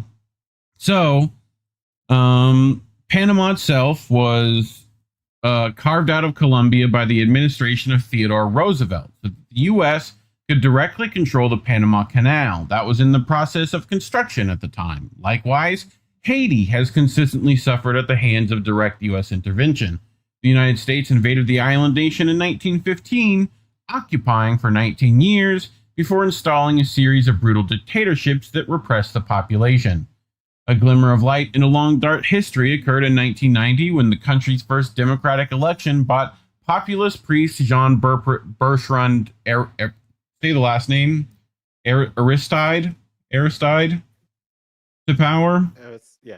Aristide beat U.S.-backed candidate Marc Bazin, a former World Bank official, in a 68% to 14% landslide.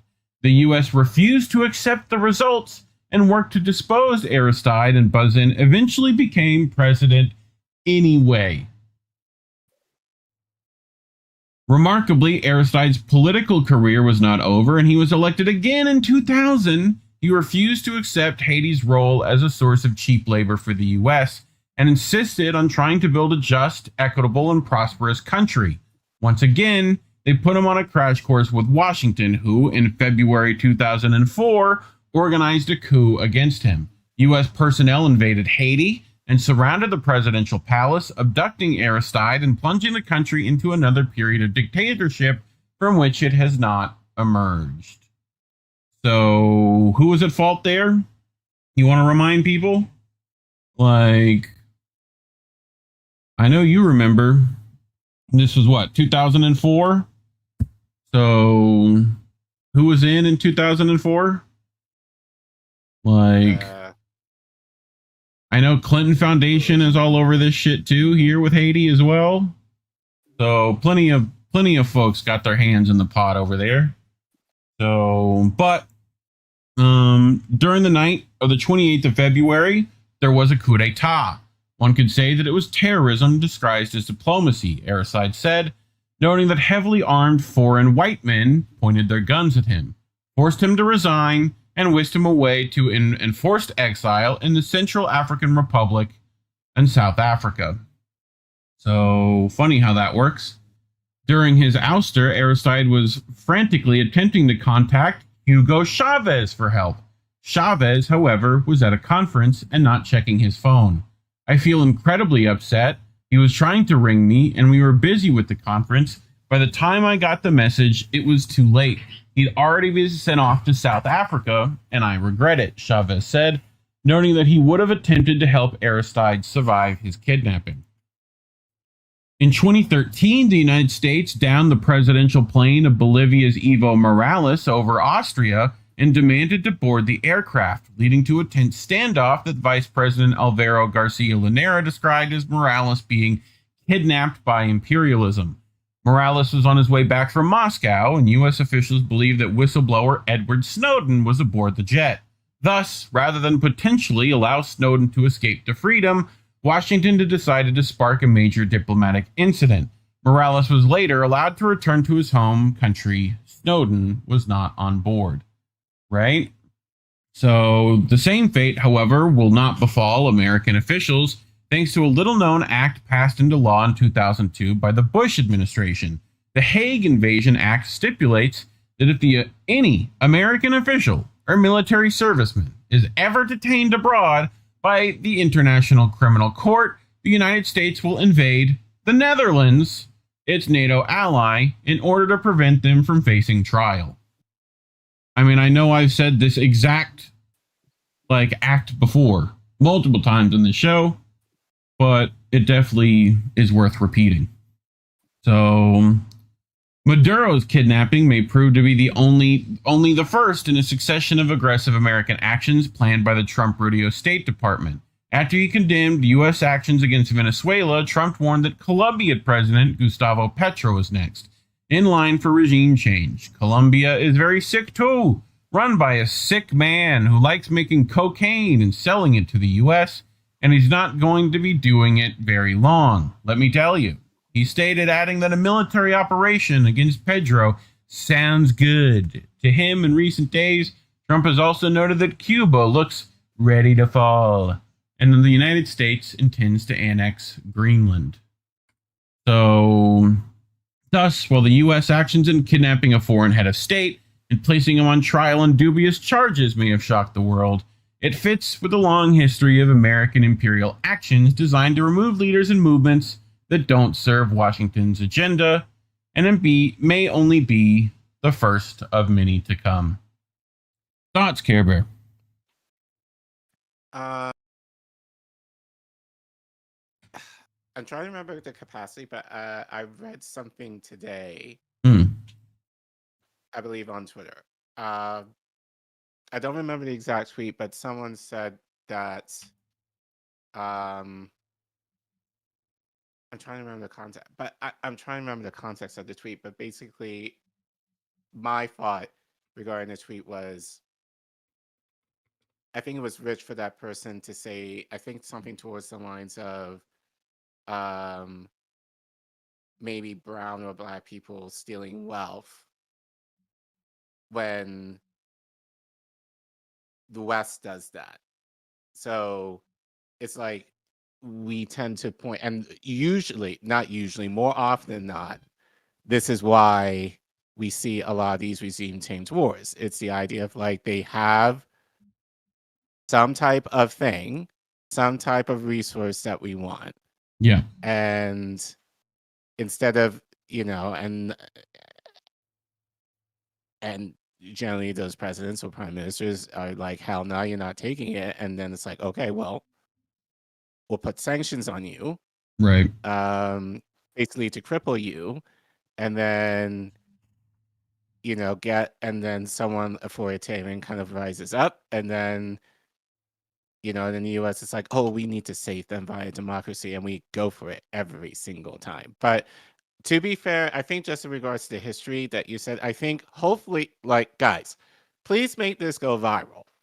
Honestly, I don't ask for a lot of you all here, but if you're going to share any clip when we do clip this out, please share this, and share this to your liberal friends who think that what's happening in Venezuela is just once in a lifetime. This has happened constantly. Now, to be fair, many of you, and honestly, I don't remember a lot of this because I was young and wasn't really into the news back then. Like, I kind of remember some aspects of these things, but I think, to be fair to a lot of folks, they were young when this occurred, so they may not necessarily know, like, the idea of how we're involved in a lot of these regime change. Like, even just within the last week, like, I've been hearing like, oh, Panama is okay. Like, that was one place that actually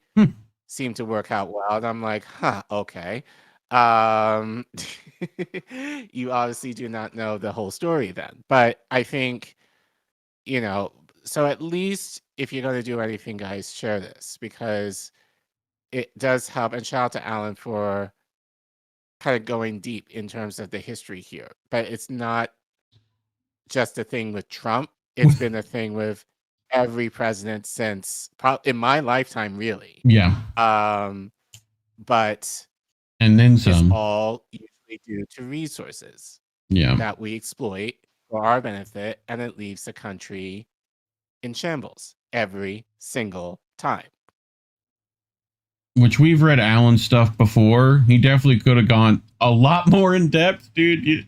He can write some novels if he wants to.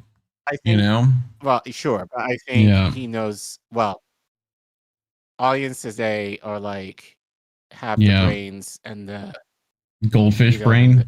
A goldfish brain. So like, which is an insult to goldfish. We know. How dare you?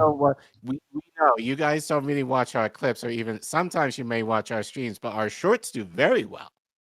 Like, that's partially YouTube's algorithm that like push it, but it also doesn't. It's like shorts have like, for you as a channel, like you have to have them go like 3 or 4 or 5 times as viral for them to benefit you. It's like standard short is like 1,000 views, even with nobody on your channel. Like, just because literally this, that's a view. Like, you saw it. You might have scrolled past it, but you saw it. So, but anyway, yeah.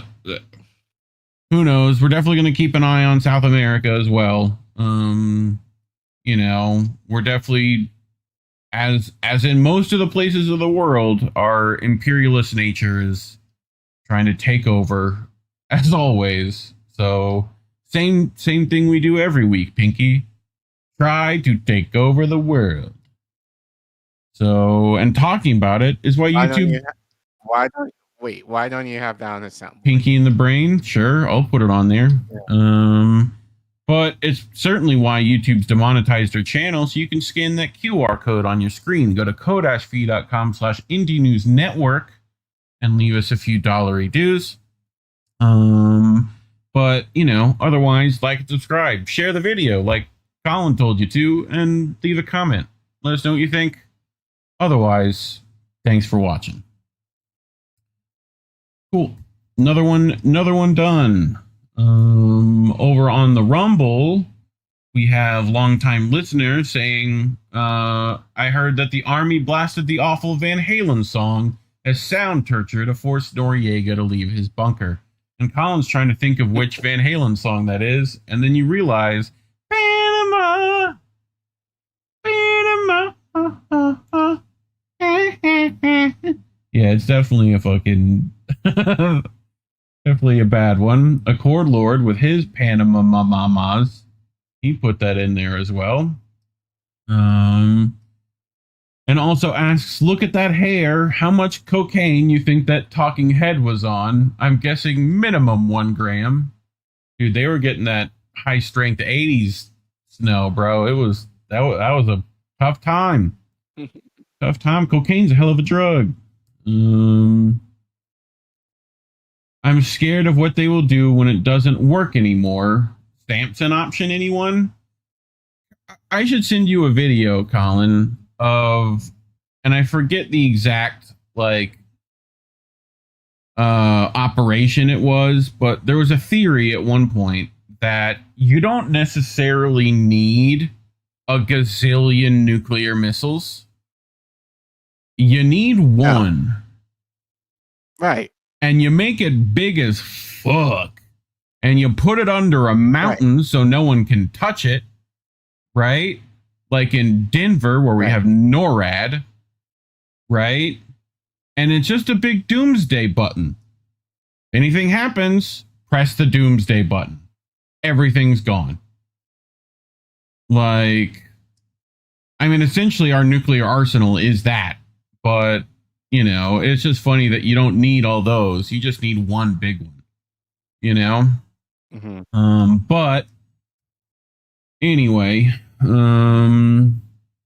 so Talking Wombat saying Caitlin is brilliant over on the Substack.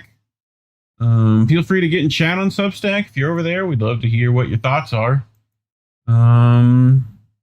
And Aristide, ARIS-TEED, is how it's supposedly pronounced. Longtime listener also bringing up the Maidan coup in relation to all this. I mean, how many coups are we going to throw at people that we're backing? And yet we're somehow upset at foreign influence on our elections? Make that make sense, would you? Right. The fuck? Anyway. All right. You ready to get to your next one? I'm ready. Yes. Speaking of Venezuela. This is right. So this is a story that I think I found this on Instagram, maybe like a couple of weeks ago, that I held on to. And I got intrigued by it because you've heard politicians in Trump say that Venezuela's oil will profit America, and Venezuela. We know that's not fucking true. But to what capacity, if we were to, when we exploit their oil, how would it benefit the U.S.? So I came across this article. This is new for us. This is from Capital B. This is written by Adam Mahoney. And he reports that Venezuelan oil brought to the U.S. would be refined in Black Gulf communities. Now, if you live on the Gulf, so could throw a rock and hit it if I need to. Right. So I'm sure you've seen a few oil tankers in your day. You mean what? You mean the oil spills during Katrina that suddenly disappeared into the sands, never to be spoken about again? Yeah, that was one. Sure. The BP spill, y'all remember that? You know? Right. So but I thought this story would be good, especially again in reference to the first article that I read earlier regards to liberals and them saying, even they are saying, oh, us performing regime change in Venezuela will be beneficial for both countries. And it's kind of again, this is why you guys are comfortable, because you don't often think of how the people that it would affect, especially people, and which actually kind of bothers me because many of them are Black and brown people are saying that we will benefit. But again, it's the lure of capitalism makes us have a brain fog in terms of it might be good for you, possibly, but it's definitely not going to be good for your neighbor, especially those who are low income, and especially those in particular who are of color. So subtitle to this article, though, is Communities in Texas and Louisiana say U.S. control of Venezuela's heavy crude will worsen environmental racism along the Gulf. So Adam reports. There we go. Actually, let me. No, that. Oh, That's going to be so. Okay. On Saturday morning, John Beard woke up to news that he'd been dreading but preparing for. A global oil crisis could hit closer to home in Texas. The southeastern part of the state is home to more than a dozen oil refineries, and he's spent decades working at one of them. But actually, no, I'm just going to read it from here. But after attending more funerals that he can count for loved ones that die from cancer, so I believe I think in Louisiana, in this one, it was the district BP is called spill. Cancer Row. Yeah, so like a lot of that's the BP spill plus all the like oil refining, and I think fracking they're not doing. Could be wrong. Someone tell me, but that's also part of that too. You know, Aaron Brockovich called that out tons of years ago. But yeah. And actually, if you don't mind me, just moving the slide when I'm done with each, I'll just read it from my computer here. Cool. But after attending more funerals that he can count for loved ones that die from cancer, he began to feel differently about the job. Beard has spent the past year doing extensive work in Europe, warning allies about the dangers of expanding fossil fuels and urging them to prepare to stand up and push back against U.S. and industry plans under the Trump administration. He has also been coordinating with local advocates to scrutinize new industrial policy proposals in Port Arthur, his hometown in southeast Texas, which is home to several oil refineries. Yeah. Nearly half of the people living in this neighborhood report living with poor health, according to federal data. And the risk of developing cancer caused by air pollution is essentially the highest in the country at 1 in every 53 residents. Beard fears it may get worse. For him, the recent U.S. airstrike on Venezuela, which killed at least 40 citizens and has been framed as a push to restore democracy, has landed as something far more familiar, a fight over oil. Which, by the way, like my father kind of works in and around this industry being a towboat pilot. Port Arthur is definitely somewhere he's been plenty of times moving petroleum in and out. My mother once has a story about like picking him up from like places like that, where it's like there's nothing in the middle of nowhere, right? You're driving through nothing forever and you come over a hill and suddenly, you know, a gigantic city dedicated to oil refining is like pops up out of nowhere. Like it's not a city, it's oil refinery, you know, but gigantic. Well, it makes sense that it wouldn't be necessarily safe to live there. No. So no, it's straight pollution pumped right into the air, you know, and sometimes exploding and killing a bunch of people. You know, that's also a thing. But until 2010, Venezuela was one of the world's largest oil producers. But over the past 15 years, the country's oil production fell sharply as U.S. sanctions crippled its exports and Venezuela's government limited output to retain control over the resource. Today, Venezuela holds the world's largest proven oil reserves, a critical resource only becoming more valuable as global supplies tighten and energy demand surge. President Donald Trump has said that the U.S. will be taking over the nation's oil reserves, keeping some for the U.S. while selling millions of barrels to other countries. For Beard's home and dozens of other Black communities along the Gulf Coast in Louisiana and Texas, that's going to be more pollution and cancer, the community advocate said. This is an extenuation of the problem the industry has already created and a fight to make sure there is no way out. Texas, particularly Beard's hometown and neighboring Beaumont, and Louisiana make up the densest regional cluster of large refineries on the planet. And those facilities were originally designed for processing dense, sulfur-rich crude from countries like Venezuela.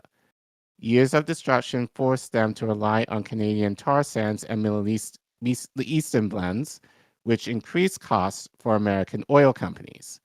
This last push for Venezuelan oil, the experts said, is an attempt to restore profitability and strengthen the U.S. supply chain. Which is what Standing Rock was about, by the way. I mean, the pipelining oil sands down So we'll get more into that in a second, though.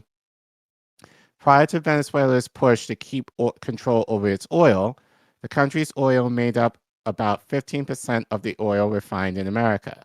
Since then, it is about 3%. But with U.S. control over the country's oil industry, the amount of Venezuela oil the U.S. is expected to increase exponentially. Trump now joins the history of U.S. presidents who have overthrown regimes of oil-rich countries. Bush with Iraq, Obama with Libya, said Ed Hers, an energy fellow at the University of Houston. In those cases, the United States has received zero benefit from the oil. I'm afraid that history will repeat itself in Venezuela. Hears argues that the physical controls of reserves won't translate to cheaper prices at American pumps. Didn't I say that last week? Yep.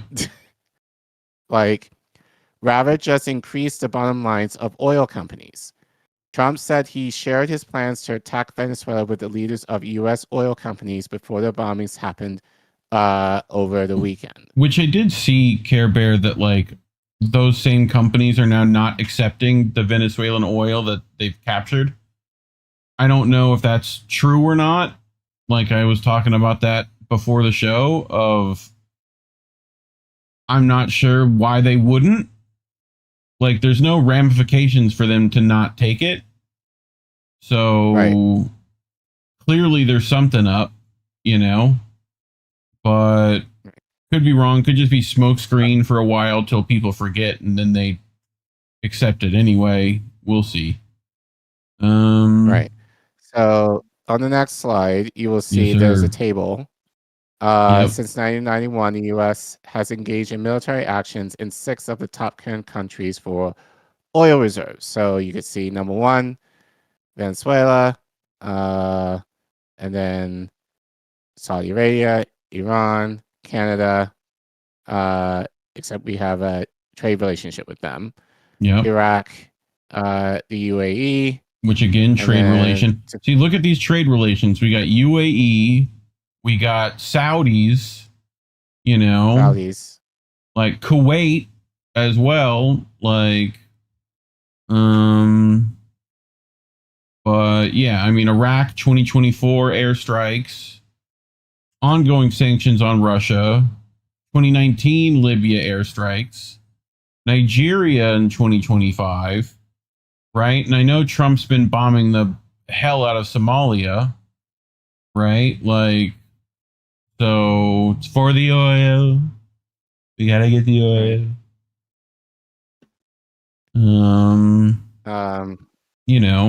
Tyranny requires constant effort.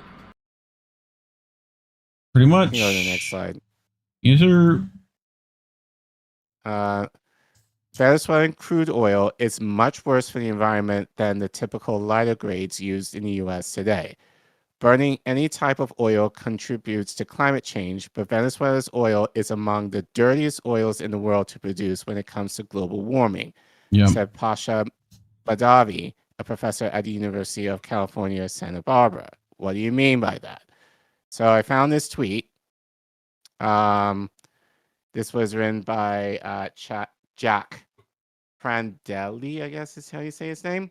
Yeah. So he has a comparison of the lighter grade oil that it was talking about in the article, and then the heavy crude oil that we find in Venezuela. Yeah. So the main differences between crude oils are their density, light versus heavy, and sulfur content, sweet versus sour, affecting their viscosity, processing needs, and market value. Light, sweet crudes are less viscous, easier to refine into gasoline, diesel, and more valuable. While heavy, sour crudes are thicker, require more complex refining, offer for asphalt heavy fuel, and have lower prices. Right. That's the key here. So these are with density measured by API gravity. Higher API equals lighter. Yeah, so these are hydrocarbons, for all those who don't know. Made by what, Care Bear? What are these made out of? All this juice in the ground, right? You've done some schooling on this, right? So, what's your guess? I better remember. Okay.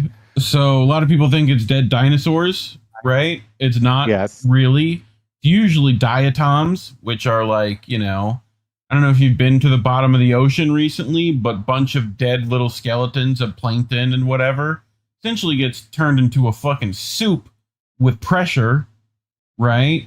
Pressure and heat, you know, as ground tends to be able to produce, producing essentially a, you know, viscous carbon-filled soup, right?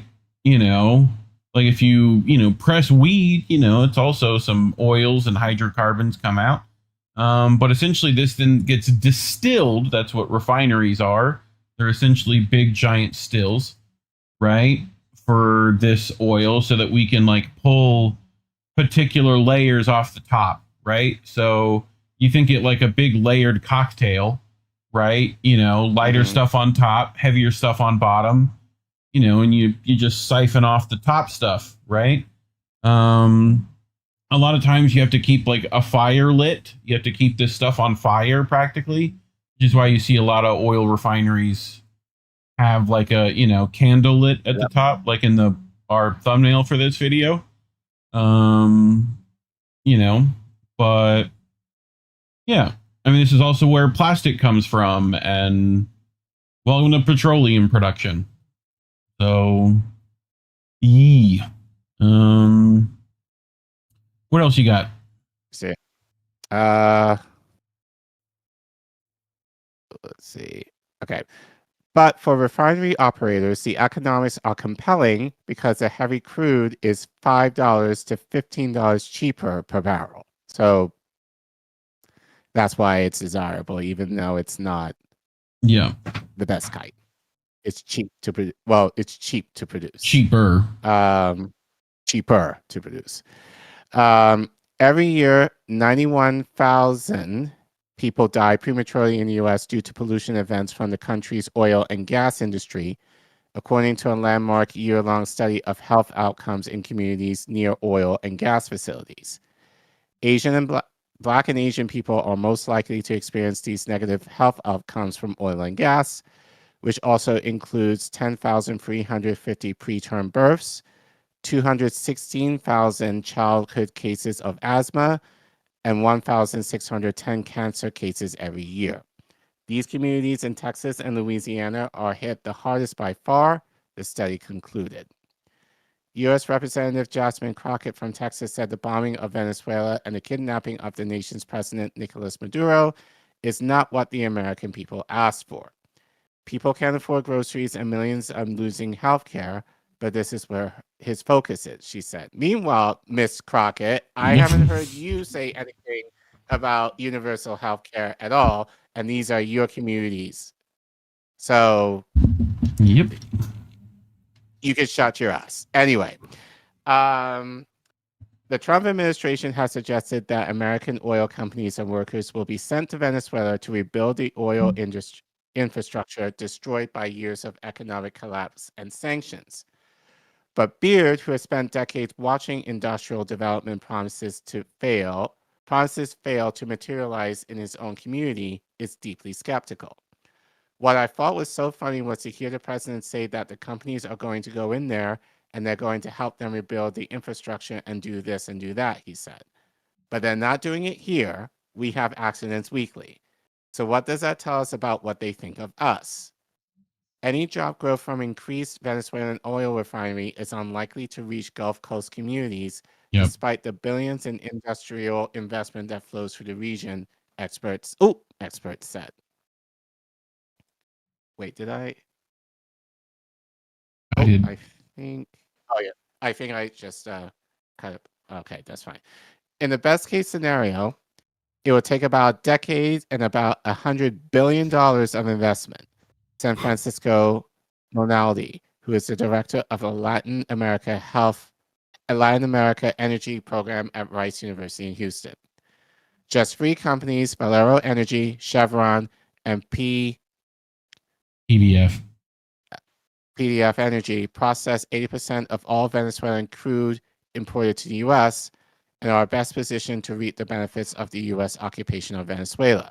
Which Chevron's Despite also Southeast Texas, already said they're willing to like fork a lot of this bill. You know? Despite Southeast Texas and Louisiana seeing over $100 billion in industrial development, the majority Black communities around these industries constantly rank among the highest in unemployment, a pattern Beard describes as environmental racism. In Lake Charles, Louisiana, there are 3 major oil refineries, including the Citgo refinery, which is the 7th largest in the world and already a major refiner of Venezuelan oil. For years, Deborah Ramirez, who you see in the picture there, who has spent her whole life in the area, has driven around with a laminated list of where the oil being refined in her backyard comes from. She said she arrived at the realization that the Venezuelan oil crisis was coming along before Trump ever spoke of it. Her community of Mossville, a once self-sufficient enclave with hunting grounds, gardens, and tight-knit neighborhoods where families share their harvest with one another, was systematically dismantled by the petrochemical plants that surround Lake Charles. Continue. Many residents died from cancer-related illnesses and documented toxic blood contamination. They destroyed our home, and they can never, ever give back, he said. For Ramirez, Beard, and others like them, increased Venezuelan crude refinery doesn't represent progress or America first. This is just the same old distraction and disposability that has already devastated our world. Yep. So, figured I'd read this just to bring, again, nuance to the conversation regarding helping Venezuela save their democracy and that kind of bullshit, and somehow benefiting from the oil would also benefit us, which again is bullshit. Yeah. Well, if anything, it's going to benefit the oil companies, not necessarily the people who are helping to refine said oil. And then, like there's also the term of health care, which I would argue these people should be receiving in terms of the toxic environment that many of them do live in and have been forced to work in, that you would think, and I'll say this also for Democrats too, you would think, again, Jasmine had some noise for Trump. I haven't heard you call out your community in terms of universal health care for them in light of what you said they need. Nope. So again, you could shut up your ass instead of yelling about Trump all the fucking time. But yeah, I just felt like this story was important to share because, again, this is just another example of how this is a silent community that no one is talking about, but in light of, and this should be,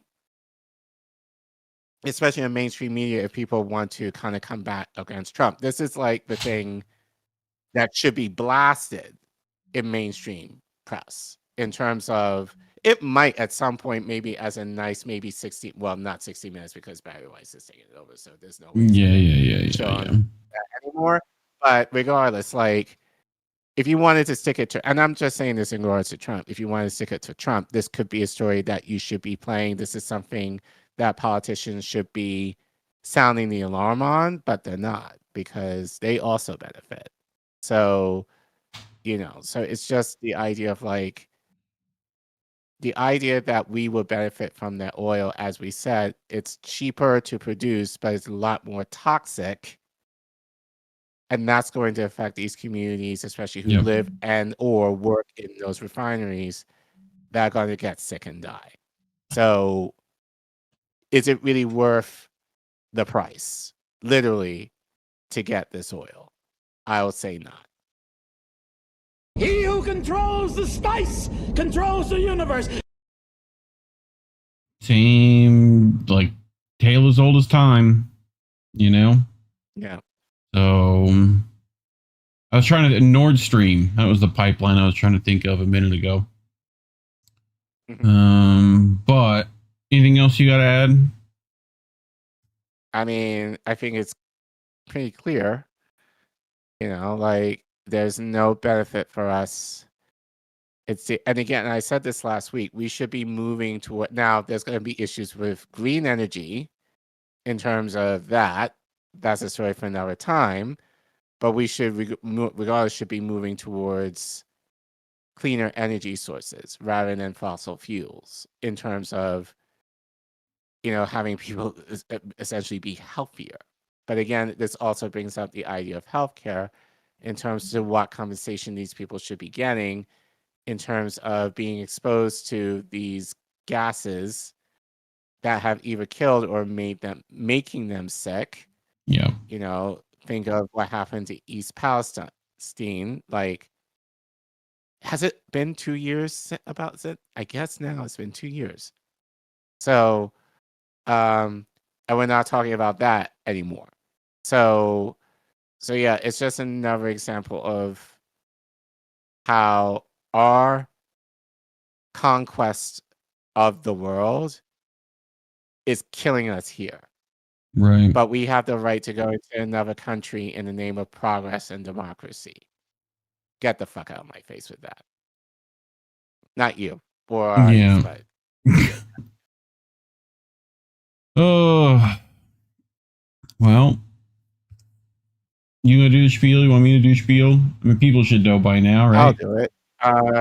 Yeah, donate, please. We need your help. We love you. Scan the QR code, or if you willing, type in the Ko-fi link you see at the bottom of your screen. If you use YouTube chat and you forget it, just type in ! donate, all one word, and the Ko-fi link will pop up. Anything as low as it helps. All our donation links are in the description, as always, below. And obviously, we know that some of you can't give financially due to financial issues. We more than understand. We know that times are rough in these streets. So the free way is to like, share, and subscribe. Make sure you leave a comment. Help us get to 3K. Maybe we can get there by the spring. We should get there by the spring at the rate that we're going. We thank you very much for watching, and take care. We love you. So, over on the Rumbles, Roar Media in the chat, adding they run it through a centrifuge first, talking about my distillation process, and they're not wrong. Denver Attaway saying how much oil is burned on a daily basis? 101.8 million barrels. And reports from October indicated an anticipated surplus of 4 to 5 million per day globally. Fracking requires at least 60 a barrel to break even, and likely higher, giving diminishing returns versus costs. So they give $100 billion subsidy to oil companies and take over Venezuelan oil like real dumbasses. So, yep. Over on YouTube, I think it was Old Man Barker talking about the tar sands in Canada up there in Alberta, huh? New tip from Love $10. Thank you. We appreciate you so much. Thank you.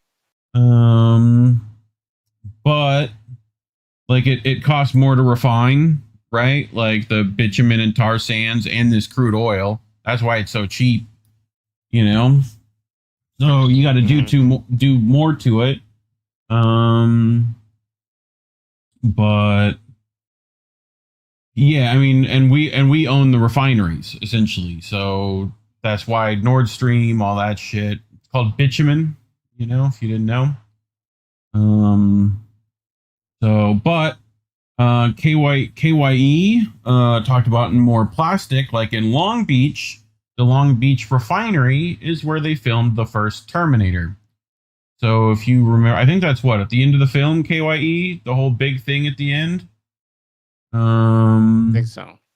Where spoilers, they throw Arnie in lava, right? Isn't that the first one? Big thumbs up on the way down. Or is that the second one? Oh, second one's the lava one. I think they did it both times, right? Like lava the first time, lava the second time. Yeah, I feel like it's been forever since I've seen this. I mean, I know they threw Schmeagol into lava too. Like a lot of lava fixing problems, But Coolio. Let me get ready for our last one. So, all right. Collin, we've been talking about this a lot recently, specifically, especially with what happened in Minnesota. I just brought this picture of the ice guy falling down because we have to laugh at them at least, you know. I found this. Where's it at? Why is it not here? Come on. Come on. Okay, fine. I'll do it the other way. But as always, Care Bear, most of our foreign and domestic policy choices are, you know, tied to Israel, as always. But let's do this. So, I brought this from Mondo Weiss, who write from Palestine to Minneapolis. ICE and Israel use the same violent playbook.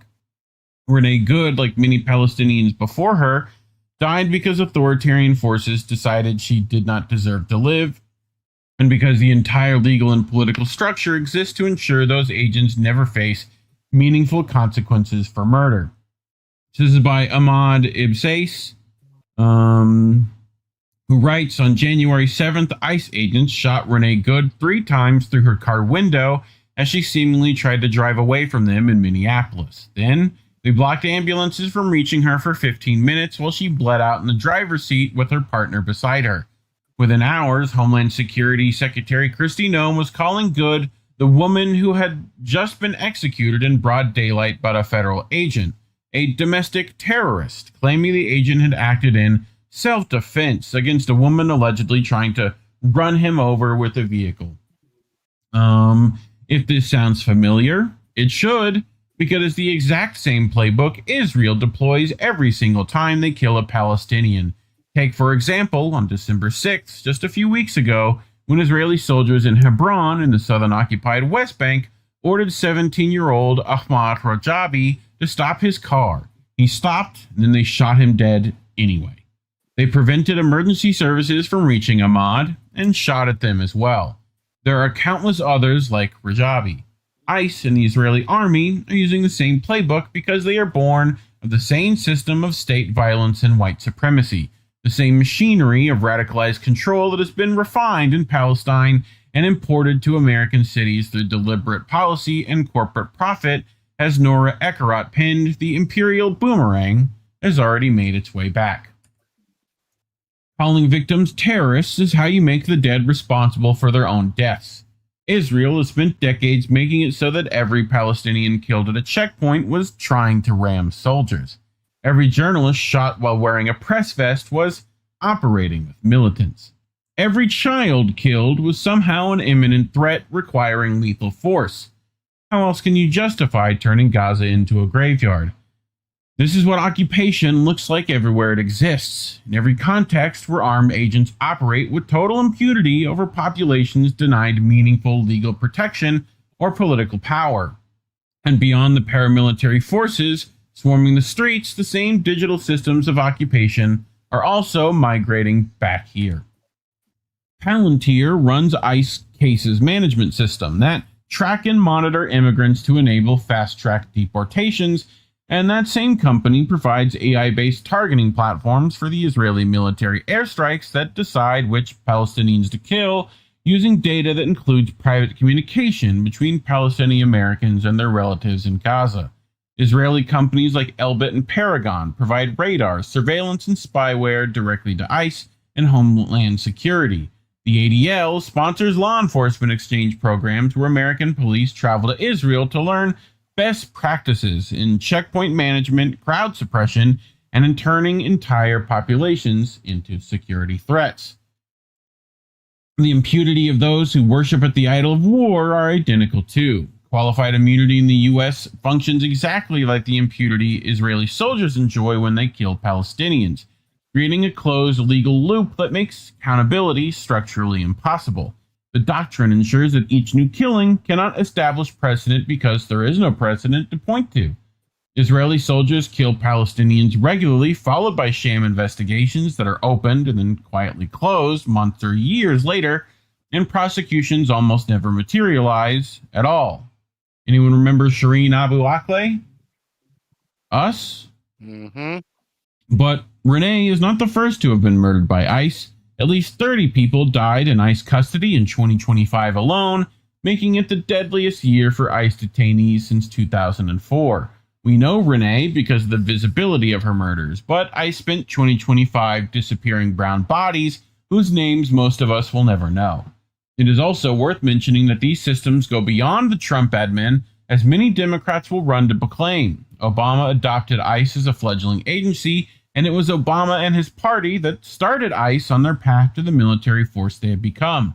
ICE exists to terrorize immigrant communities through detention, deportation, and death, to make survival a privilege for anyone who falls outside the constantly narrowing boundaries of who counts as deserving protection. ICE has a $170 billion budget over 4 years, making ICE the 13th largest army in the world. Renee Good and Ahmad Rajabi died because paramilitary authoritarian forces decided they did not deserve to live, and because the entire legal and political structure exists specifically to ensure those agents never face meaningful consequences for murder. The moral arc of the universe bends towards justice only when we bend it ourselves. Thus, you must resist. Resistance means refusing to accept any of this as normal or inevitable or just the way things work. It means protesting to demand prosecution of the agent who killed Renee Good under Minnesota state law. It means organizing to defund and ultimately abolish ICE entirely, because an agent with a $170 agency with a $170 billion budget that terrorized communities cannot be reformed into something humane. And it means understanding that Palestinian liberation is, in fact, tied to all of us, and as Palestinians have taught the world, we must take freedom into our own hands. From Minneapolis to Palestine, occupation must be dismantled completely and entirely, or it will keep killing and keep expanding until none of us are safe from it. So, felt like that was important, connections to make, but I also brought this, which, can be a discussion in and of itself, but this is from Political Aya, who writes, "No, there is no Israelification of the United States because the United States is the sustainer of Israel, not just financially and economically, but ideologically too. The U.S. is the exporter, enabler of the horrors the world witnessed at the hands of Israel. The narrative suggests Israel controls the U.S., doesn't do Israel any harm. What it does, however, is portray the U.S. as a poor, innocent victim that is held hostage by a genocidal state, that the U.S. is forced into the crimes it is committing, that they are not deliberate. In the words of Saeed Hassan Nasrallah, the claim that Israel controls America is completely false. It's the opposite. America controls Israel. And if they wanted to end the war, they could have from the very beginning. Israel's attacks on the Iranian consulate made Biden rush to call Netanyahu." So I think that, they talk about this imperial boomerang, right? But it's definitely, like they learned it from watching us, how we did things to our own people. Go ask the natives how this works, right? Go ask plenty of the, Black Americans who felt this as well. So, makes sense to me that we would just export that to Israel and then, bring it back home. So, as always, this stuff kind of goes back and forth, right? Yeah, it's just duh. Yeah. If you watch this show, you'll probably be able to make that connection fairly easily. But, again, mainstream media is not saying that. So, yeah, of course they wouldn't. But anyway. But I've got, so this is from the Homeland Security account, right? Apparently Stephen Miller threw it, but he writes, reminder to all ICE officers, you have federal immunity in the conduct of your duties. Yeah.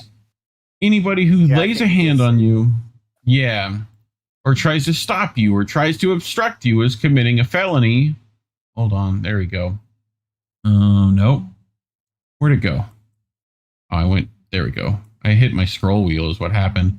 You have no immunity to perform your duties, and no one, no city official, no state official, no illegal alien, no leftist agitator or domestic insurrectionist can prevent you from fulfilling your legal obligations and duties. The Department of Justice has made clear that if officials cross that line into obstruction, into criminal conspiracy against the United States or against ICE officers, they will face justice. What the fuck? Explain that shit, Care Bear. How would the fuck they get away with that? Because it's federal. Yeah. So that's how they're able to get away with it. And because even if they do, in the event, get in trouble, Trump can just pardon them. Yeah. So it's a federal agency. That's how they're able to get away with it. That being said, though, states can oppose ICE, and we're beginning to see that in certain states. Yeah. But it's a question of how much they're able to do within the jurisdiction that they have. So that's kind of where. So they have federal immunity, yes, not necessarily by the state. Yeah. There's a difference. Diplomatic community. So he's kind of being a little misleading there, but but it's a matter of what power states have to combat against ICE. So It's just been revoked. This is just wild. So I also found this. A whistleblower just leaked data on over 4,500 ICE and DHS employees, including names, emails, and backgrounds, set to be published later this week by a website hosted outside of the U.S. It's got to be Russian hackers, right? That's how all this always works, right? China, Russia. Anyway, so I brought this from friend of the show, Gordon Dimmack. Gordon, if you're watching, you're welcome to come on again. But he writes, what are Americans waiting for? Are they spineless? I feel you, dog. Holy shit. Gordon writes, all of my life, America has had a gun problem. Ever since Gordon was a kid, he can remember news of mass shootings in the United States. A school shooting here, a suicide there, tragedies which you just don't hear of in other countries. Innocent lives lost in needless exchanges, or violent suicides which you just don't get elsewhere. Gordon didn't realize how big an issue guns were in the U.S. until he stayed with a friend in California in 2008. Within 72 hours of landing, he witnessed a policeman draw his gun, ready to fire. Welcome to the States, bro. Welcome. Within a week, he saw the first handgun drawn by an ordinary citizen ready to defend their home with it. The first incident happened outside the home he was staying at. 2 dogs had got loose in the neighborhood and, were just running amok. One of them had chased and killed a cat, and they were snarling and growling at anyone going near them. The first ranger on the scene got out of his car and drew his gun. This happened literally outside his window within 10 meters of Gordon. He couldn't have had a better view. When he drew his gun, though, he began shaking so badly, Gordon doubted he could have hit the side of a building, let alone a pit bull. It was quite a scene. When Gordon says he was shaking, he means shaking uncontrollably. His hands, knees, head, the lot. Thankfully, he didn't fire. Saying thankfully, not because he didn't kill the dogs. They were captured within the hour and euthanized that very day. But because had he fired, he had zero chance of hitting the dogs and might have hit anything within 50 yards of him who were standing by minding their own business. When the dogs were taken away by the pound, we asked the ranger, "Why were you shaking uncontrollably like that?" His answer was so matter of fact, it was like they have to deal with it every day in the police force. Quote, "It's the adrenaline, isn't it?" The first handgun Gordon saw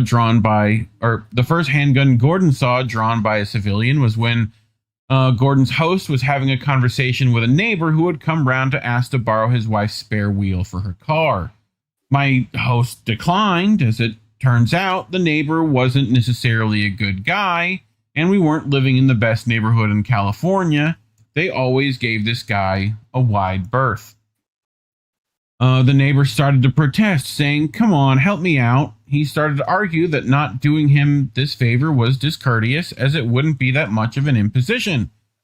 Gordon was watching this exchange from the back door and can see not only them talking, but Gordon's host's wife around the corner from them in the living room out of view. My host said, "What if my wife had a flat?" And when the neighbor continued to protest, my host's wife turned on her heels, walked into the bedroom, and came walking back into the living room holding the biggest handgun Gordon had ever seen.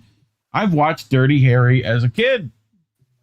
A .357 Magnum equipped with hollow point bullets, which, good for them with the hollow points, Gordon. That means it doesn't penetrate more. Dissipates within the body, right? That's the idea. You know, versus that military ball ammo or full metal jacket that's going to go through 8 windows and walls and into the kid next door. I know. Lesser of evils. I get it. I'm with you, dog. But not as big as Clint Eastwood's. That was a .44, but she was 5'2", and in her tiny hands, it looked like she was carrying a cannon. That is what it sounds like. Just a few weeks later, my host shot himself in the head with that very weapon. When I tell you the gun situation in America is bad, I'm talking from personal experience. Whenever Gordon sat down and have a conversation with any pro-gun Americans about this, he always got the same response. Guess which one, Care Bear? Guess which response? It's my right. And for why? Second Amendment. Which is to do what? Right to bear arms. And tyranny and all that shit gets brought up. You know? Sure. No, mate, you don't understand. This is enshrined in our Constitution. The right to armed resistance is there to stop a tyrannical, self-serving government from ever taking over again. And Gordon says them now, and I will too. What are you waiting for? Your government is full of rapists and pedophiles, America. You know it, I know it, and the entire world knows it. Your government and institutions are full of people who were besties with Epstein, and they will do anything to distract you from those Epstein files, up to and including murder. Your media and influencers are lying to you about almost everything every single day to keep you all confused and distracted from this. And while your lives get progressively worse, those people just get richer and richer and richer. Today, I shot and killed a white woman who was no threat to them at point blank range. Killed her. Then your entire government, right up to your president, lied about it to your faces. Then thousands of you went on social media to declare that it was a good thing that woman was shot 3 times in the head. She should have just followed orders. Even though it's not fucking clear what those orders were, just think about that. Thousands of you went online to say that it was right this woman was shot, that her murder was her own fault, or to listen and retweet somebody saying just that. But none of you reached for your guns. What the fuck is wrong with you? Are you all cowards? Huh? They're fucking your kids, covering up for the people who have done it, and blatantly lying to your faces about it while they all get richer And reaction is what? Memes? They're even shooting you in the head for no good reason at all. And the first thing some of you do is go online and defend it. Gordon, they had to lick some boot leather first, dog. That was first on the list. All right? You know, are you kidding me? You're going to try and defend shooting an unarmed woman who was no threat in the head at point blank range? Have you ever heard of Stockholm Syndrome? Gordon, American education system, you're asking a lot. Right? Because you may be suffering from a bloody, severe case of it. My entire life, Gordon saying this, I have heard that Americans have to have the Second Amendment and you have to have these guns and the right to bear arms because of the risk of ever being ruled by a tyrannical government, that to give up your guns would be to give up your freedom. Freedom? What freedom? You have no freedom at all. The only freedom you have is to shut the fuck up or else they'll come for you next. That's the Fifth Amendment. Glad you read it. A group of evil rapists and pedophiles have just taken control of your country. I don't know about just, Gordon. People who are not of you, by you, or for you. So spare me your Second Amendment bullshit. You're cowards. Palestinians are less occupied than you are. They may be under occupation too, but at least they're still resisting. Their trigger fingers are still working, as are plenty in the Middle East, and hopefully they continue to fucking do so. So, thoughts, concerns, cares, opinions? You should make that a short. Honestly, you should. No, Yep. I'm dead serious. Or a clip of a clip. Because, you know, that's the irony. I never even thought of it in that way, but that's the irony of it all. Like, you have your guns. This will be now the time to use them. And nobody is using them in a way that they should. Not to say I'm promoting that. Like, I only mean Lego guns. I want to get just my Lego guns. Lego guns, bro. It's fine. Lego guns work. Just use them. All right? You know? Right. But, you know, but it's like you have the guns. You're not using them in the right way. Like, I think I said this to you. Like, I watched somebody say, like, from a podcast I watch, it's like, I think it was a woman who was with her boyfriend at the time, and the boyfriend had a gun and in the house or whatever. And basically she was not trained, but she was told that if you ever pick up the gun, you have to use it. So she never did because she didn't want to use it. Yeah. But isn't that the point? Especially when you throw the Second Amendment and say we're in the tyrannical. Well, even one or two things. Even they like it, or they're too chicken shit, as Gordon is saying, to use it in the way that they claim they want to use it. Which, Gordon, I know it sounds better in your British accent. You're welcome to come on and tell people, you know. I'll be happy to let you vent, dog. Yeah, but he's right. You know, like, but we've seen this in the global South. Like, you've seen this in Venezuela right now. They're bearing arms right now due to what Trump is doing. Yep. You know, they're not showing down on social media, as they should.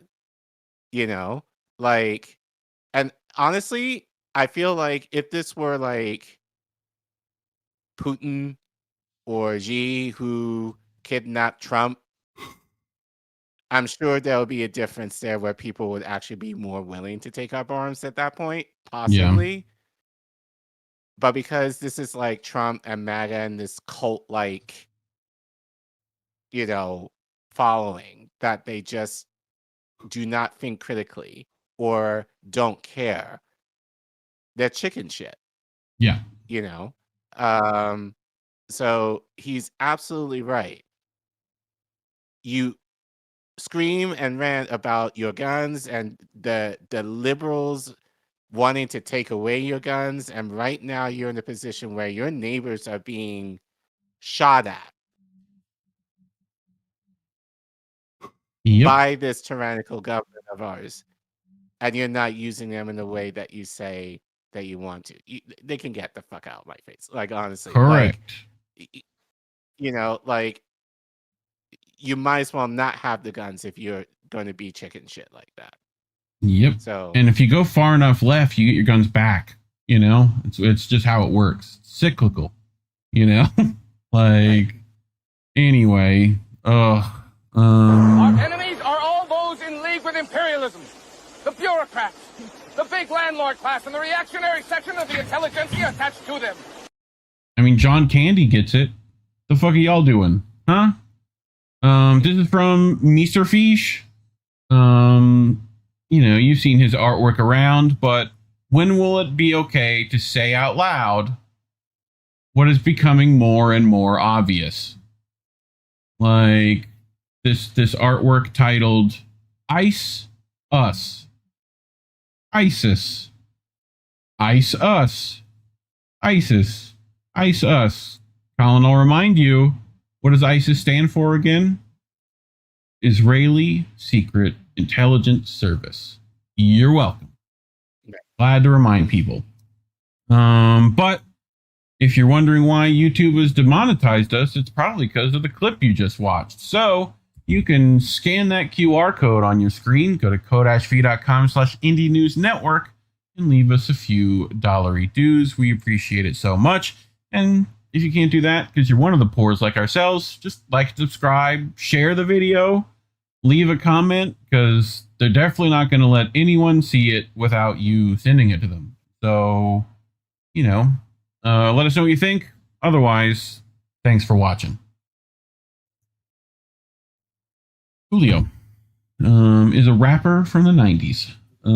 Anyway, Bill Villain in the YouTube chat, Obama shredded habeas corpus and the gun nuts sat down with thumbs up their asses, and they supposedly hated Obama, but they will pretty much do as they're told regardless of what party is in power.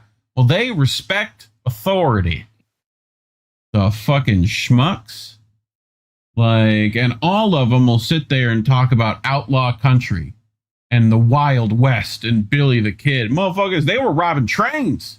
All right? Like, y'all would have bootlicked hard as shit. You know? As you continue to fucking do. Like, cowards, all of you.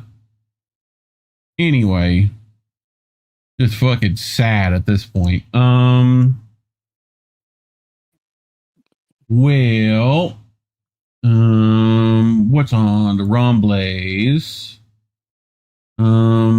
I bet some ICE low-level officials get fucked at the end of the day, and some of them hang, and all the executive pirates make out like the bandits they are.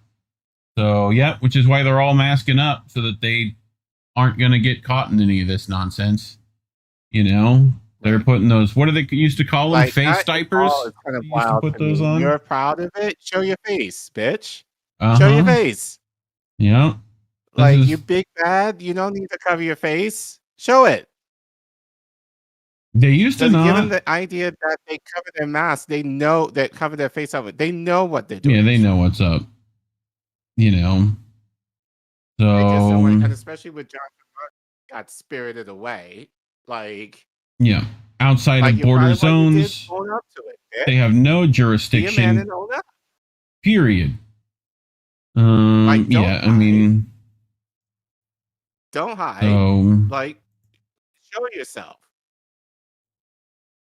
Which to me, regardless of if you fucking illegal, whatever, you're still a goddamn human. Shouldn't be that fucking hard. Stop fucking killing innocent people. Jesus fucking Christ. Like, I shouldn't even have to fucking you should already fucking know. I thought you guys read some books. Fucking had some morals and ethics. What the fuck? You know? I'm not sure if it's true or not, but I think I mentioned in a tweet, and I mentioned this to you, like, I guess there's a 50 500K signing bonus for ICE agents. Oh yeah, that's it too. Money talks.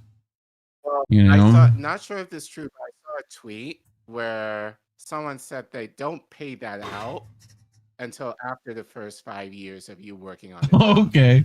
So you gotta fucking slave away for long enough before you get your monies. Allegedly.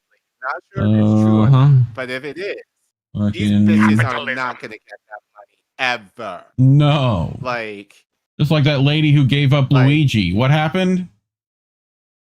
You know, you didn't get your fucking money, did you? Like Your continued existence is a mockery of morality.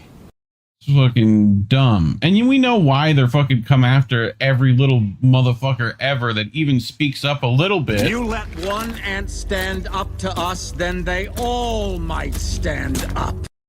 God, I wish that were true. You know? If only people would actually do some shit. Would be fucking nice. Anything you gotta tell people before we head out of this? You know? I mean, I've said this many times, but I'm not promoting violence at all. But we're now in a position where you gotta protect yourself. I'm not saying how, but however you choose to, because we're seeing it now. Like, you know, ICE is killing white people. Like, no one is safe. Like, nobody. So if they can do that to good, imagine what they can do to any one of us. Shit, what they could, what they have and are. Like, oh, well. Look, even for me, like, I thought about bringing my passport card with me just in case if I, in the event, keep your papers on you. But you know what? I mean, I don't know if that would help. I don't know if that would even help. That's exactly what I was going to say. It's like that probably will not help as much, you know. So, you know, so like I said, you know, just again, not promoting guns necessarily, not promoting violence necessarily, but we're in a position where, you know, you gotta take care of yourselves. Do what you need to do in order to do that. To protect your family. GUILLOTINE. Yeah, what might seem barbaric is the last resort to me. Cause we waited for our crumbs to trickle down so patiently. And now we get to cosplay like it's 1943. GUILLOTINE.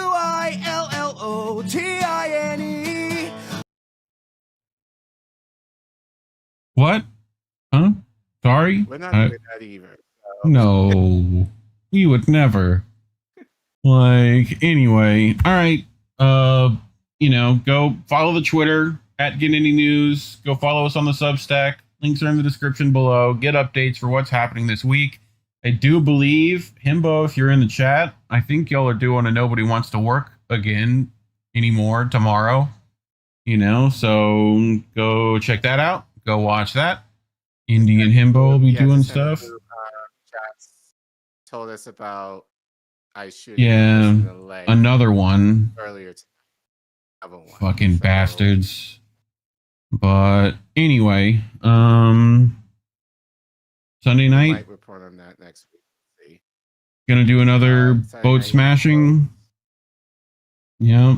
So yeah, should be good. But yeah, stay tuned. But anyway, remember, kids, labels are bad. Stay independent. Good night, fam. Have a good week, everyone. Stay safe. Please. There's a difference between peace and liberation, is there not?